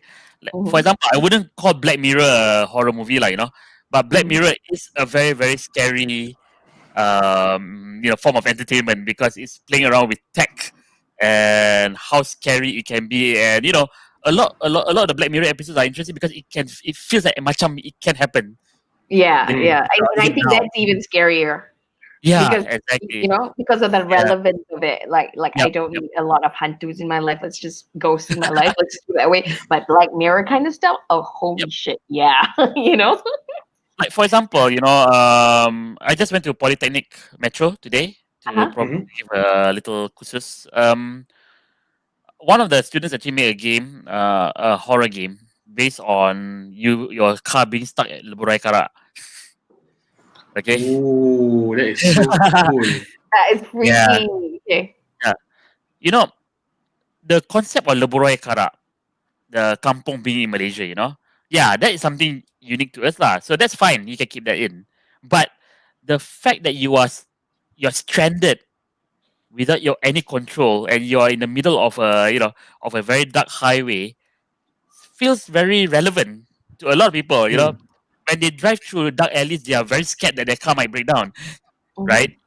What would you do in that kind of situation? You know, and when one of the lecturers was explaining to me about the horror game, the first thing that he said to me was, "It's a horror game with Kampung Malaysia elements." Then when I dig further, then he talked about the car being stranded at Leburai Kara. Then the whole entire relevance just went up. If you just tell me Kampung Malaysia, yeah, I mean, for us, yeah, if you want to sell the game to Malaysia, fine lah. But why you limit your audience, right? But when you talk about the car being stranded in a Leburaya that is, that's elevated The most further, haunted. Let's just put it that way. Yeah. for lights, it brought it up to a whole new level of interest. Yeah. And every country has a highway. Yeah, every country has highway or at least dark alleys. Yes. Yeah, so people will understand. Okay, so what is it that okay, so that's great for entertainment, but what if you're like a business owner in a non-entertainment kind of industry? Can we still apply this strategy, marketing our own culture to the world? If so, how? And what's the secret sauce that they can apply? Just one thing. So yeah, I think I mentioned the secret sauce a lot of times already, but relevance, I guess. No, not relevance. Human. Ooh. Humanity, Okay. right? The fact that a Okay. human is going to use your product at the end of the day. Yes. Okay. So again, something that that came up today at Polytechnic Metro. So I was thinking about UX, about user experience. So let's say, for example, you want to create an online portal where students are able to see your past lectures, videos, or to take lessons online lah. Okay.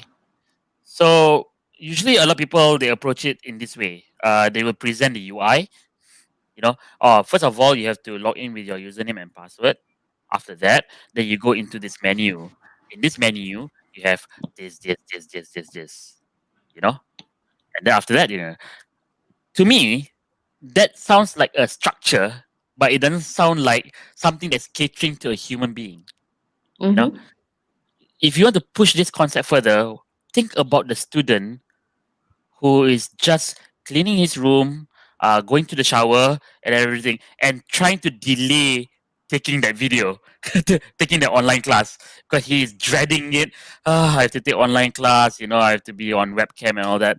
So what can you do to motivate that person to participate in the online portal? So there are many ways to do it. For example, if you want to encourage the student to be on top of things, your main menu shouldn't be a list of items. Your main menu should be, this is today's lecture, these are the notes that you missed. Then if for everything else, it's at the bottom. That's human-centric technology lah, I feel, right? If you want to motivate the person to participate in online classes, then you have trophy systems, achievements. You spend more time, more money on building tools that enable that person to talk with other students. For example, an open discussion with the lecturer at any time. Let's say, So when you think about this kind of reasoning, the why behind the technology, not just the what and the how, the why, and when you think about the user at the other side, there's a lot of difference in the product that you make. So let's say, for example, product design. Okay, product design. Pocky, Pocky, right? The chocolate. Yes. You look at the product design; it's fantastic because everyone knows that they just want to take the stick from the box, right? So what happens is the box, you can actually fold it. Yes. You can fold it like that, so you can put it on the table, and then it will just be slanting upwards. So you can just pick up. You don't have to open again and take out again. Yeah. ATMs in Japan as well. ATM in Malaysia, keluarkan duit, deposit duit, right? That's the first thing, right? In Japan, you don't put your card first. You choose the selection first. Then only you put in your card when it's necessary. Right. Yeah. Right. You know, Okay. and some ATMs in Japan is keluarkan duit, one big icon, deposit Mhm. duit, one big icon, everything else is Mhm. at the bottom. Because everyone knows that that's the first thing that you want to do with an ATM, right? Yeah, you're right. Mhm. And then sometimes deposit duit is not even in the selection. When you get nearby, it will just open the cash box. So if you put money inside, you know that you want to deposit money. If you press the button, you know that you want to withdraw money. You know, so yeah, it's having your technology, having your solutions human centric is very important Mhm. for any business. Mhm. Um, even architecture, right? You have to think Mhm. about the Yeah. person who's going to live in the Yeah. house. Because Yeah, you know, it's all about function and practicality for the person who's using it, right? exactly. And not only Right. that, the emotional context that comes with the person also. Yeah, this Mm. one level higher, like, you know. So you don't only Mm. think about the function or what the user can do, but again, Mhm. let me bring you back to the online portal of the student where the student feels very frustrated. I have to go for classes again. You know, you want to think about students like this, right? Mm. Okay. Our upbringing is always, you know, when the student is using the phone in the classroom or looking at the monitor screen or whatever, right? You force that person to wait, listen to me, Yeah. I mean But that just yeah, means you you're you not don't a good teacher. you don't investigate why that person is looking at the phone Mhm. and not listening to you, Mhm. right? Yeah, Mhm. and to investigate and all that, it takes another extra step to understand the emotional aspect of that user. Yeah. Okay. So going into that, how do we go about it? I mean, what can businesses learn from you and apply it into their industry? What would be the steps to take from this? Wow. So the first step is I love this book by Simon Sinek called Start with Why. Mhm. Yeah. When you start a business, the first thing you have to think about is why you're doing it. In the Mhm. first place, I feel. Mhm. You know, it's easy to say what you're doing. Anyone can do it, Mhm. you know. Okay. But when you think of the why, what happens to your product and your business is that you will revolutionize the business, right? Right. Um, so for example, for Metronomic, I've always been passionate about music. My dime also, you know, always passionate about music, Mhm. and you know, we always think that there's surely better ways to interact with the music than just a rhythm game, right? And Mhm. that has been the policy for Metronomic to respect and to value audio in video games, right? Mhm. And we drove with that, like, you know, for No Straight Roads, and it turned out really great, right? Mhm. And great for us. And then, you know, for the next step, whatever, we will still continue with that policy, right? Mhm. And a lot of people love our music as well.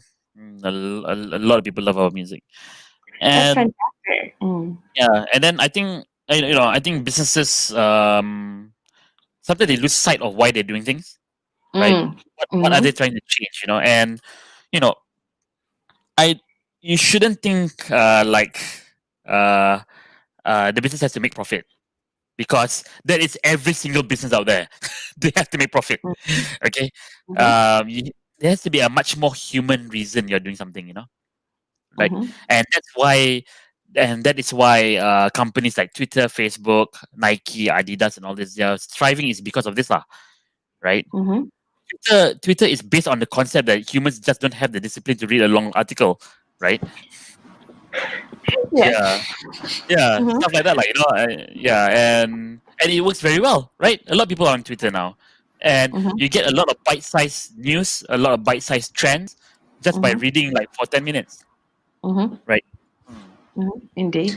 So when you I, have the I reason, yeah, but sorry, go ahead. I love the concept behind it. At the end of the day, so always focus on the human side first. That's the Mm. center of everything. The Yep. design for business, I think sometimes we focus too much on the profit and the money. Yeah. Right at the end of the day, it's hey, but why are we doing this, right? Yep. In the Yep. first place. So in our company, we run this thing called agile methodology or sprints. Yeah. You know? Oh. Okay. Yeah. So every 2 weeks, but mostly it was for pre-production lah. Near the master, we stopped lah, because you know we have just continued churning churning out the product. So sprint. What we do for sprints is that every 2 weeks we just come up with the objective, and then we just churn out as much art and programming or whatsoever as possible. You know, and every 2 weeks we have like an improvement to the demo, and improvement to the world, and improvement to everything.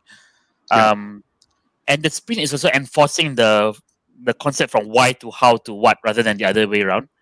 So we think about what is the user experience first. What is the emotional context behind this game? So that's the why. And it can only be one why. The other rule of why is it must have the word. He has to have an emotion in there. So for example, controlling a person playing football, it's not an emotion, in my opinion. That's just what you're describing. It's a what, you know. The why is I want the user to experience romance of a road trip. Now that's where you have the emotional context there, right? Why? And then after that we go to how. So how is we list out everything that the user can do with the game. Everything. You know? And the only rule for how is it has to have a verb. So for example, for ATM, withdraw money, deposit money, change PIN number, change phone number, blah blah blah. You know. So for our video game, it's you can attack, you can run, you can. So in agile methodology, it's called user stories lah. So we call this the how, and then only we think about the what after that. The implementation of the how. You know, the actual programming, the actual art, the actual animation. Yeah. Okay. So yeah, I designed the sprint in such a way so that it goes through these 3 layers, in that order. You know, as I mentioned to you, like, you know, some businesses I know in Malaysia that starts with a what. You know, when you're given a brief, you're straight away come up with a UI and the list of features straight away without understanding Why? what was the user thinking before that person enters your system. Okay. Okay, got it. Now, I have a huge question because you're an indie game company, right? And for you to actually get your debut game, No Straight Road, so NSR, released on PlayStation 4, Nintendo Switch, Xbox One, and PC, that's like a big deal, isn't it? Yeah. Again, indie games nowadays, you know, it's very hard to draw the line. You know, usually what we call indie games is a game with not so high budget, right? Also, in terms of experience as well, sometimes, you know. So if it's your debut game, most probably it's an indie game, right? Yeah, and also the exposure to marketing and all this, like, you know. So like if you have a lot of, but then again, you know, some indie games now they have a lot of exposure, so it's very hard to draw the line, really, you know. Right. So which goes into my question. I mean, like, is there something you can share with us what you did that managed to get you the attention of these 4, you know, to be able to get it onto these 4 platforms, kind of thing that they can learn and apply into their business in other industries? Because I'm sure it's kind of same, right? Which you can apply in other industries. Okay, so of course, apart from the facts about the points I mentioned about culture and also about user experience, I think I'm very big on this lah, which is I want to try to have as many people participate in the game as possible. You know, so of course, one of my, I would say, a very good way to judge whether you can make a game or not is by looking at your staff, looking at the cost, and then you adjust based on that, like, you know. And then if you have a very huge staff, let's say you have a lot of very, very good artists, then you make an artistic game. If you have a good balance of both, maybe do both. If you have mostly 2D artists, then why make a 3D game in the first place, right? So yeah, but because it's our first game, and I wanted to push the boundaries of what our company can do, and also I wanted to show what Malaysia can do, lah, right? So we got into localization straight away. So we already have the 4 languages: Japanese, French, and Spanish, and also English. For English, we have our local talents, really great people. They voice for advertising and for animation as well. So I feel it's such a waste that their voice is not heard outside of Malaysia. You know, so, or should I say Southeast Asia as well?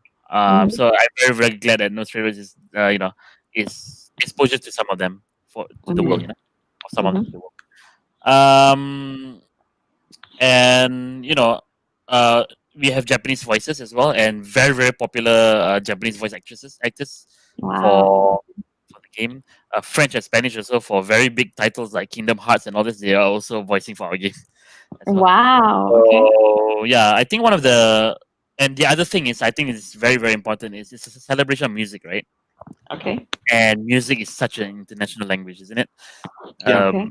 Yeah. So since we express a lot of our, the marketing of the game through music, it's quite easy to capture some people, Of course, admittedly, it's a big budget as a lot of AAA titles, where they might have a much bigger marketing budget. But we did attract some very, very prominent people, like people who love art, people who love music.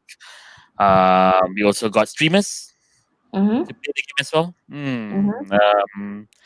And also we have some media that's that's non-game as well. So we have like a music blog covering the game. Yeah, so there was a lot of how to say it, like a lot of inclusion for it, right? So we want to make sure that the Japanese also feel familiar with our game. We want to make sure that the French also feel familiar with our game. Yeah. Okay. It sounds to me like the game, the product is very inclusive. It includes a lot of people, and I think you kind of had that vision right from the start, right? Yep. Yeah. Yes. Okay. Because really, it's such a waste if you don't do it. Considering, that video games can just be uploaded, and it can, it's not, the hurdle is not as big as a movie or animation. Right. Yeah. To the world. Okay. Definitely. I think you know what, it's so amazing to speak to you, because at the end of the day, it's about the market. It's about how are they responding to it, and then it's also about the user experience. And again, it's about giving the market what it wants. And a lot of business, they just, I decide what I want to do, they just shove it down your throat. They don't think about the user experience. And what I love about yours is it's about inclusion and stuff like that. So yeah, it's so inspiring to hear, especially because it's a Malaysian guy in a Malaysian company, Malaysian talent doing it. So thank you so much. Definitely strategy that small businesses, solopreneurs, even entrepreneurs can do. The other question I would Amien has another question. Yeah. Who would be the biggest person who would be your role model in terms of doing your business right now? Wow, that's tough. Does he have a few, or because do you have a role model, or do you just? Yeah, I'm curious to know. Okay. So, I don't think I'm anywhere near that guy, but Tim Schafer is my role model. Right. And why is that? He just loves making games, and you can tell not only from his content, but also the way he presents himself to people, right? He just loves celebrating video games, and celebrating stories. He's very open about it. He likes to invite people to his game, It is such an open relationship, and I really love his attitude. Yeah, and he cares about developers as well. Just a very, very happy-go-lucky man, and I really, really, really want to be like him. But yeah, still far away, but yeah, he's really great. Speaking of that, so it sounds like the community is very important. How important for those who are who don't understand what the game industry is like? How important is the community, or the players, or the audience of the game? Oh, it's super important. In fact, it's not only for video games, for everything. It's for every business. Yeah. The celebration of your product is very important, right? I mean, let's say, for example, if you're a toothpaste company, right? Even if people need toothpaste, they can still buy directly anytime they want, right? True. So how do you make people celebrate your toothpaste, right? So let's have for example, Kodomo. So Kodomo Lion is one of the product, right? So it celebrates the fact that children also need to brush their teeth, but it doesn't have to be a boring chore, Yeah. The celebration for me is very, very important, no matter how boring your product is. Okay. No matter how boring the subject matter is, rather. You know, Mhm. even if you're a university or a school and you need to teach students all that stuff, to students it might be boring, you know. But if you turn it into a celebration, then it becomes a really, really great product. And again, celebration means you have human beings participating in that celebration, right? Mm. So to know what is usually celebrated is something that you have to think ahead, you know. Mhm. And nowadays it's very hard to read the trend, right? Because trends change like people change underwear nowadays. Yeah. I love When you that. look at Yeah. Twitter, when you look at Twitter every day, it just changes. Yeah. Right. And then, but then again, you know, if you turn your product into a reason for people to celebrate, right?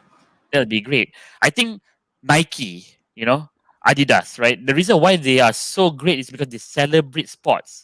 Yes, You know, indeed. Coca-Cola celebrates togetherness. Mm. You know, Family. family. Yeah. Mm.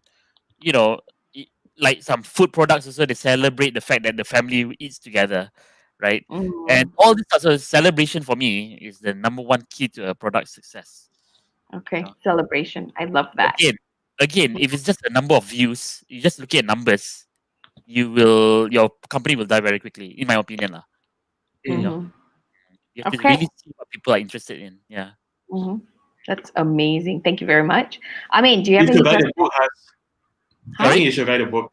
I think you should write Yeah. a book. One Hazmer, I think you should write a book. And come on, Can't write the amount of experience and I can't imagine how do you manage to actually design all the way into implementation of the games, and even now with the marketing, with the number of Hey, I'm not alone in this, huh? So yeah, I mean, I Yeah, had so many people, and you know, my cousin Daim also is really big into all these things as well. Yeah, and he has taught me many of these things.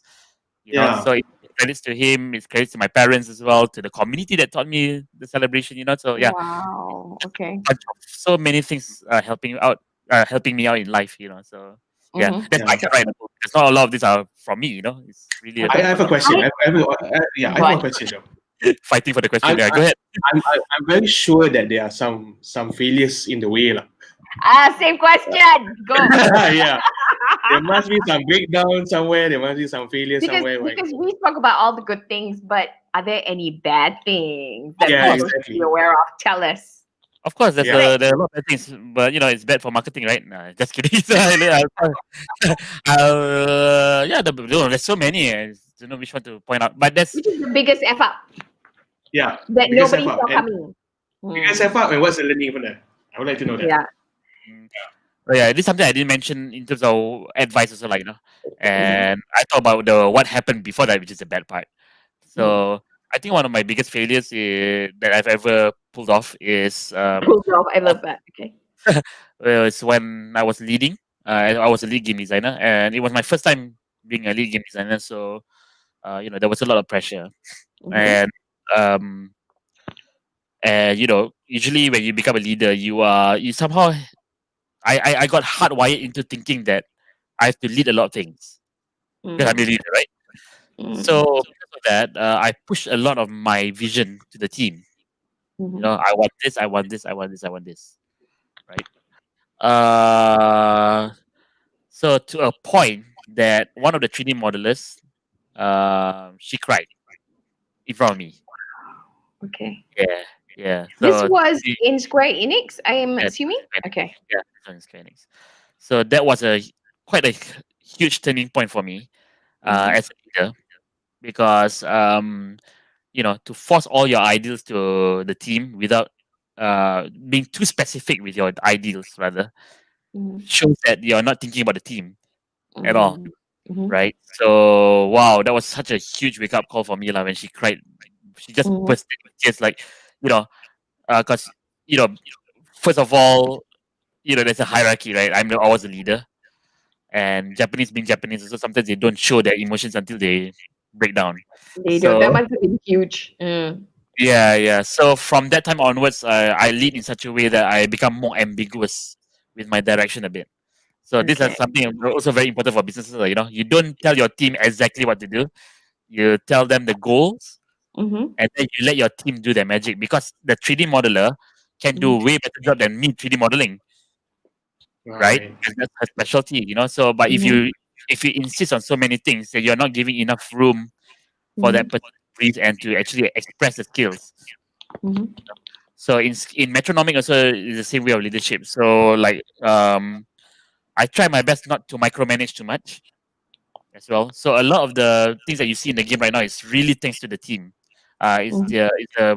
It's a huge pot, of a hot pot of many great ideas from them. And also, we encourage open communication. The programmers can talk about the art, can comment about the art, can complain about the art even if they want to. The artists can also complain about the game design. And so yeah, we try our best to make it very very open. And it could really be because of that lady crying in front of me lah. Yep. So that was my biggest F up, I feel. But you know what? For you learn pretty fast. Some people still don't get it, and people still cry. You know what I mean? What does that mean? When I see people cry because of me, I'm like, okay, that's really bad. Okay. Yeah. Okay. Dia kena bully. Teruk dia. Yeah. And that Japanese person to break down in front of you, that was like, oh, I cannot deal with this anymore. I mean, Malaysian different lah. We drama faster. Japanese, they must have really held it, man.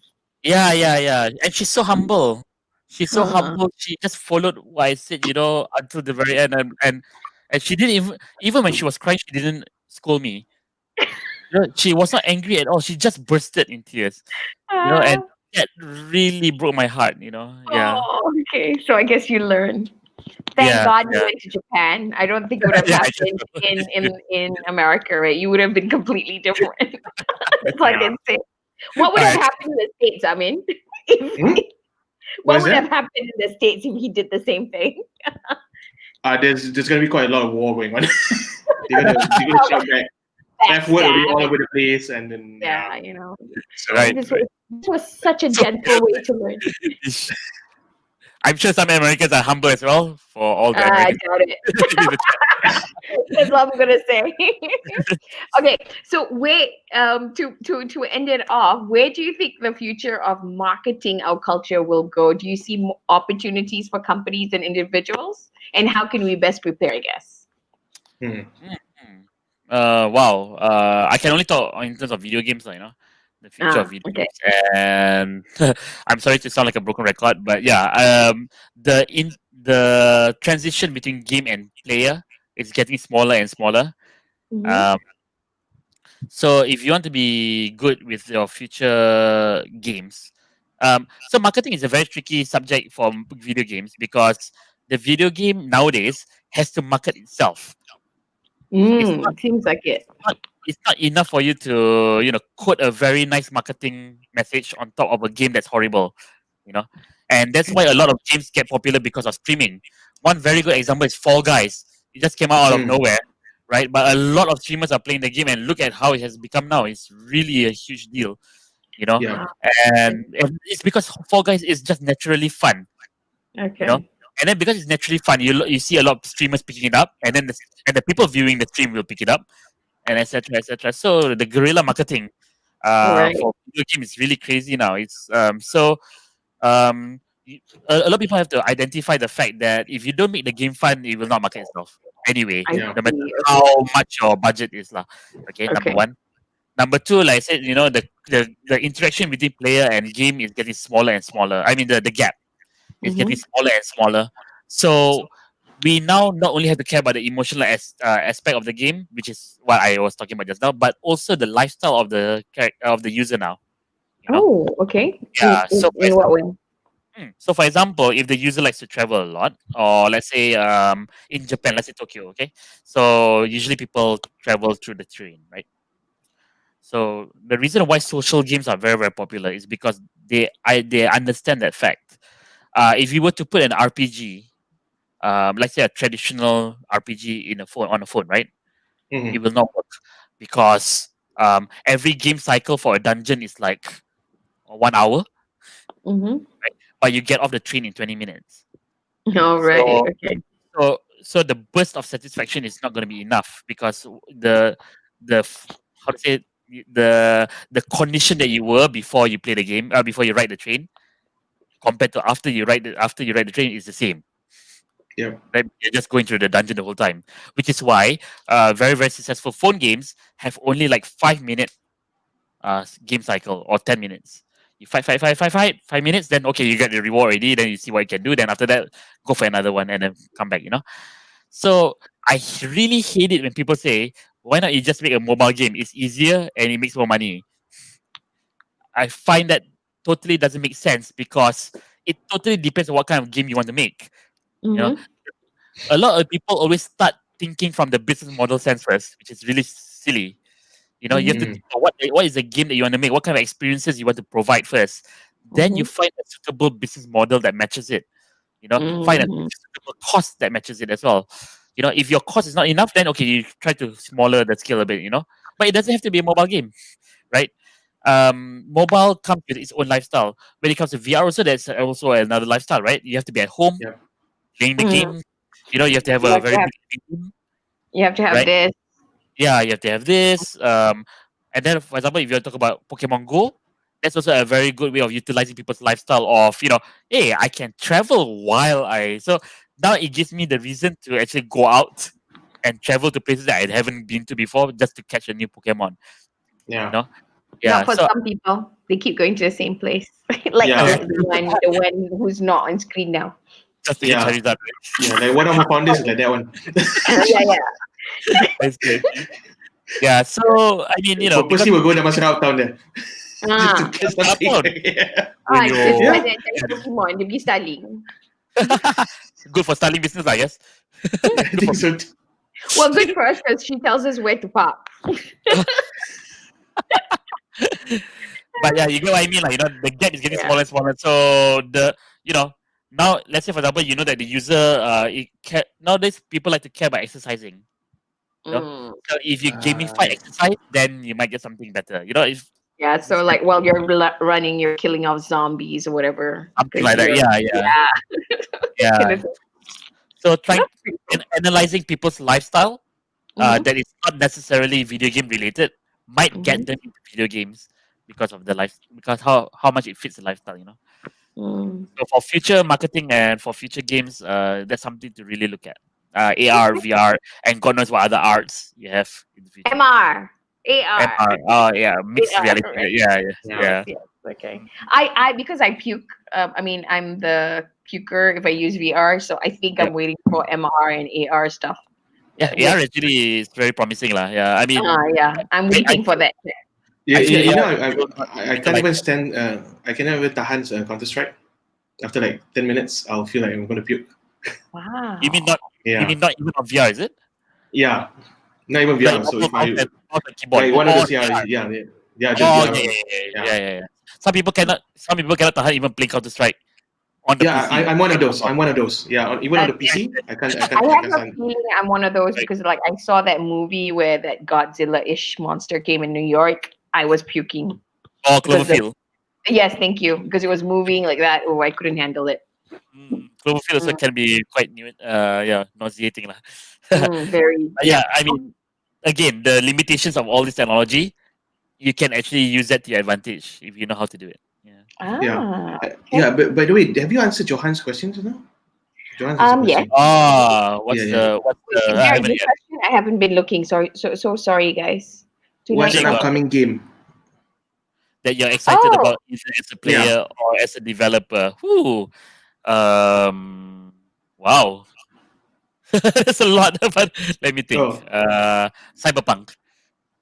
I'm super looking forward to Cyberpunk because, well, I'm a bit biased because I love Blade Runner, but but also because I'm really looking forward to live in that world. Basically, I'm not a very big fan of open world games, by the way, but to be able, I've always wanted to a game where you can really live like you're in Fifth Element, or in Star Wars, or in Blade Runner. You know? I just realized that I love space. I love space as well. Oh yeah, the other game, Alien in my past life. and the other game I'm looking forward to is Star Wars Squadron. It's also another game I'm looking forward to because I really the reason why I fell in love with Star Wars is because of the ships. So I'm not a very big fan of the normal FPS Star Wars games, but I'm a big fan of flight simulators. Mhm. So yeah, that's something I'm looking forward to as well. I'm very sure that I'm very sure as someone who are actually designing stuff, you are also a big consumer for games as well, right? Yes. So I'm just. Don't you I'm just have curious to about- consume it in order to create better ones and see what's out yeah. there? Okay, that can Definitely be you need another, to, right? that can be another totally different topic. But just to summarize, what I'm going to say is, uh, sometimes the less games you play, the better games you can make. Okay, Right. fair enough, fair That enough. makes sense. I That makes sense. understand because Yeah. I used to be in film. I used to help films.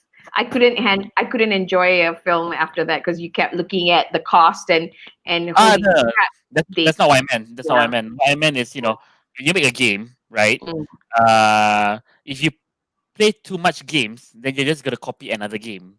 But if you Right. experience life more, then you are trying Yes. to gamify your life. You see, so you will get really wholesome real life experiences to turn into a Yeah. game. Yeah. So Which is if you even go out better. there, you go out there, Mm. meet people, look at art, Mhm. experience cultures and all that stuff, you definitely become a better game developer. Okay. I just have to say, Tengku Razman Mm. is saying tonight's topic is so relevant in today's digital Oh, content. Shepherd has. Thank you. Yeah. Razman is based in Singapore, just to let you know. Yeah. Oh, okay. Okay, so I'm afraid that's all the time we have for. Amin, do you have any questions? Because I want to go into the rapid fire. Yeah, we go with the rapid fire because I think we're taking too long. Yes. Okay. Sorry. Hey, no, it's okay. Okay, what three things do businesses or individuals can do to implement marketing their culture in the world today? Three things. Yeah, three things. Okay, so number one is inclusion.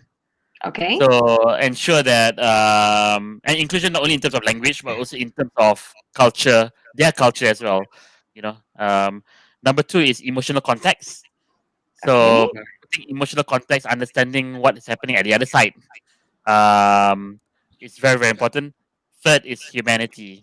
So adding a touch of humanity and celebration to your product will definitely make it much more relatable, and it will improve the relationship with your brand. So yep. Okay, thank you. That's so good. Okay, what are some best practices you've seen with respect to your industry that people in other industries can learn and adopt into their business? Ooh, wow.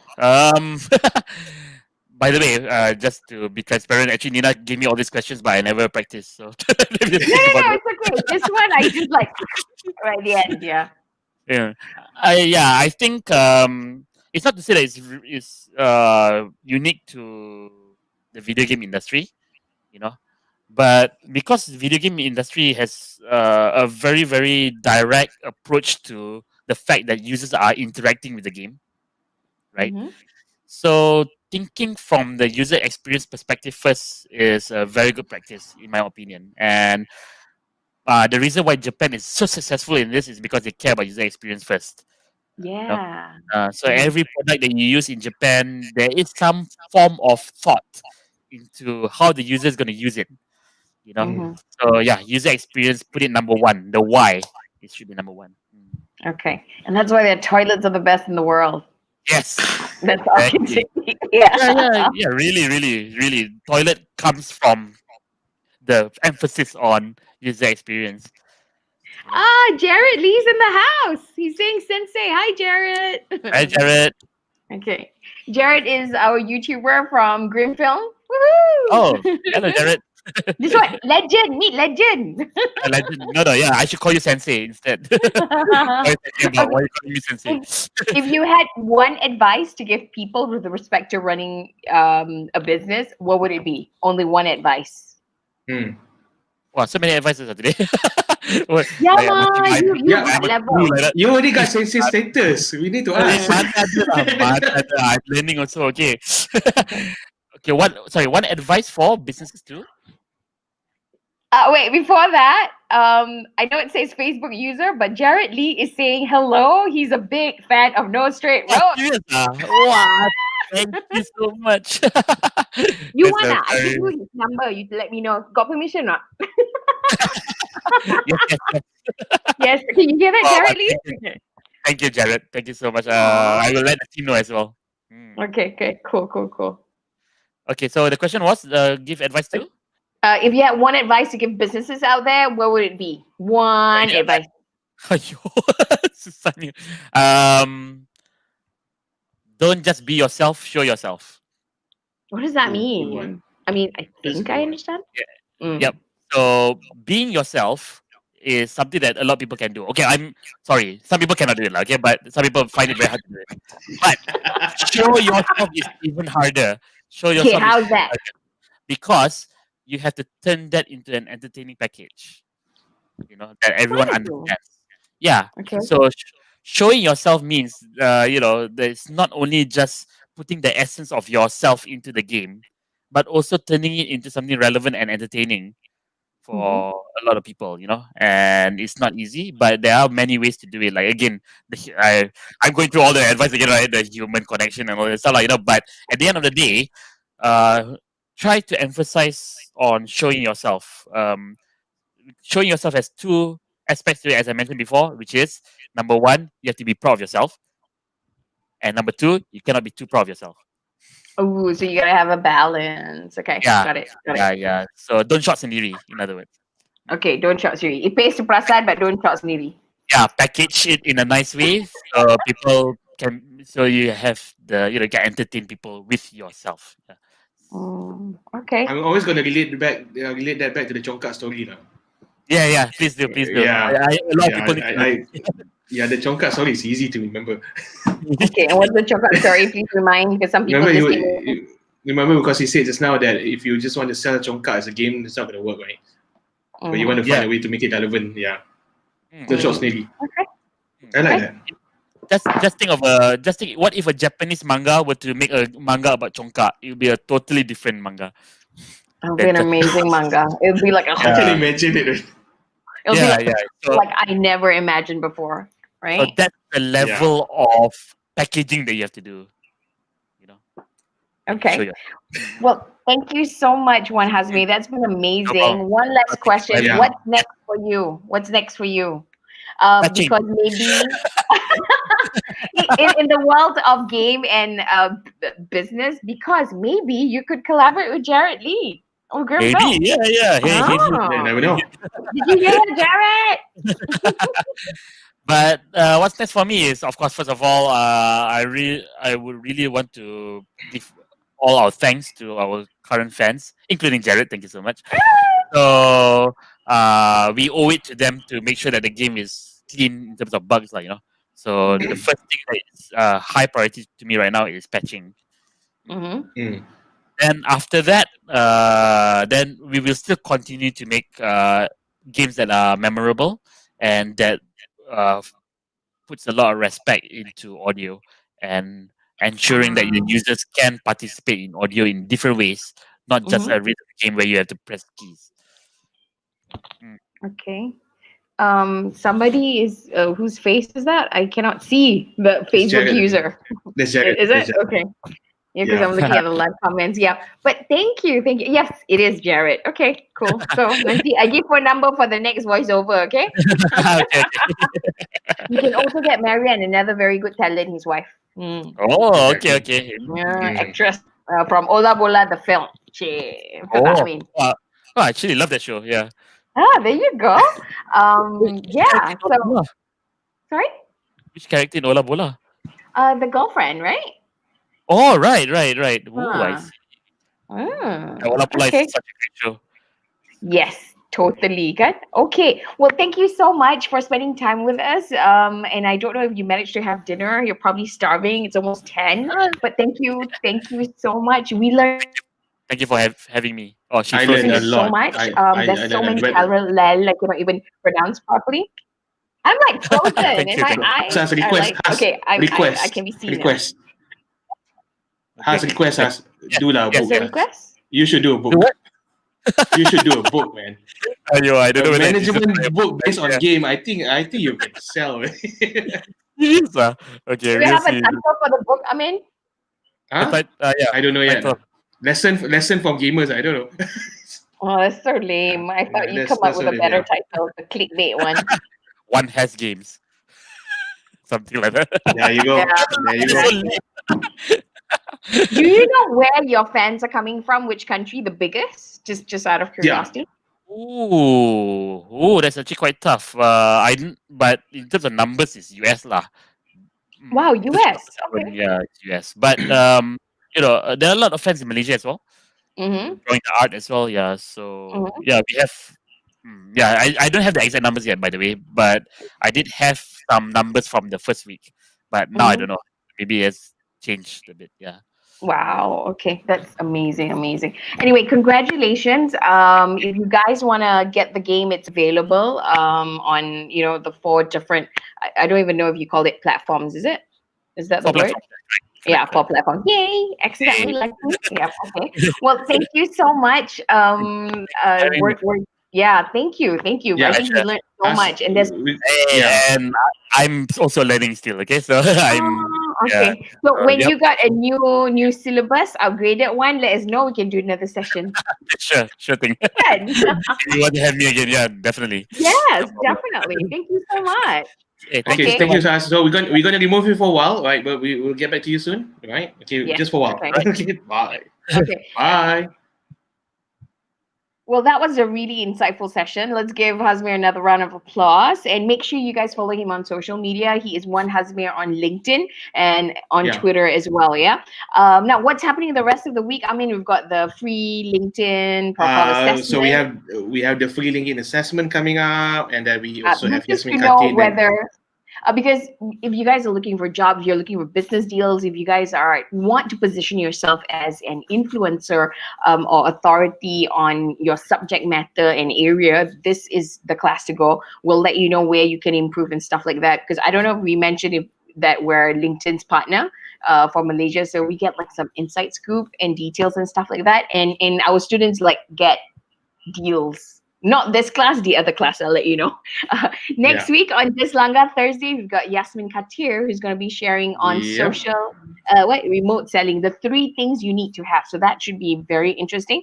And also the class that can get you to turn your LinkedIn profile into a sales generator machine. That is the class. It's happening on Saturday, 9 to 1 p.m.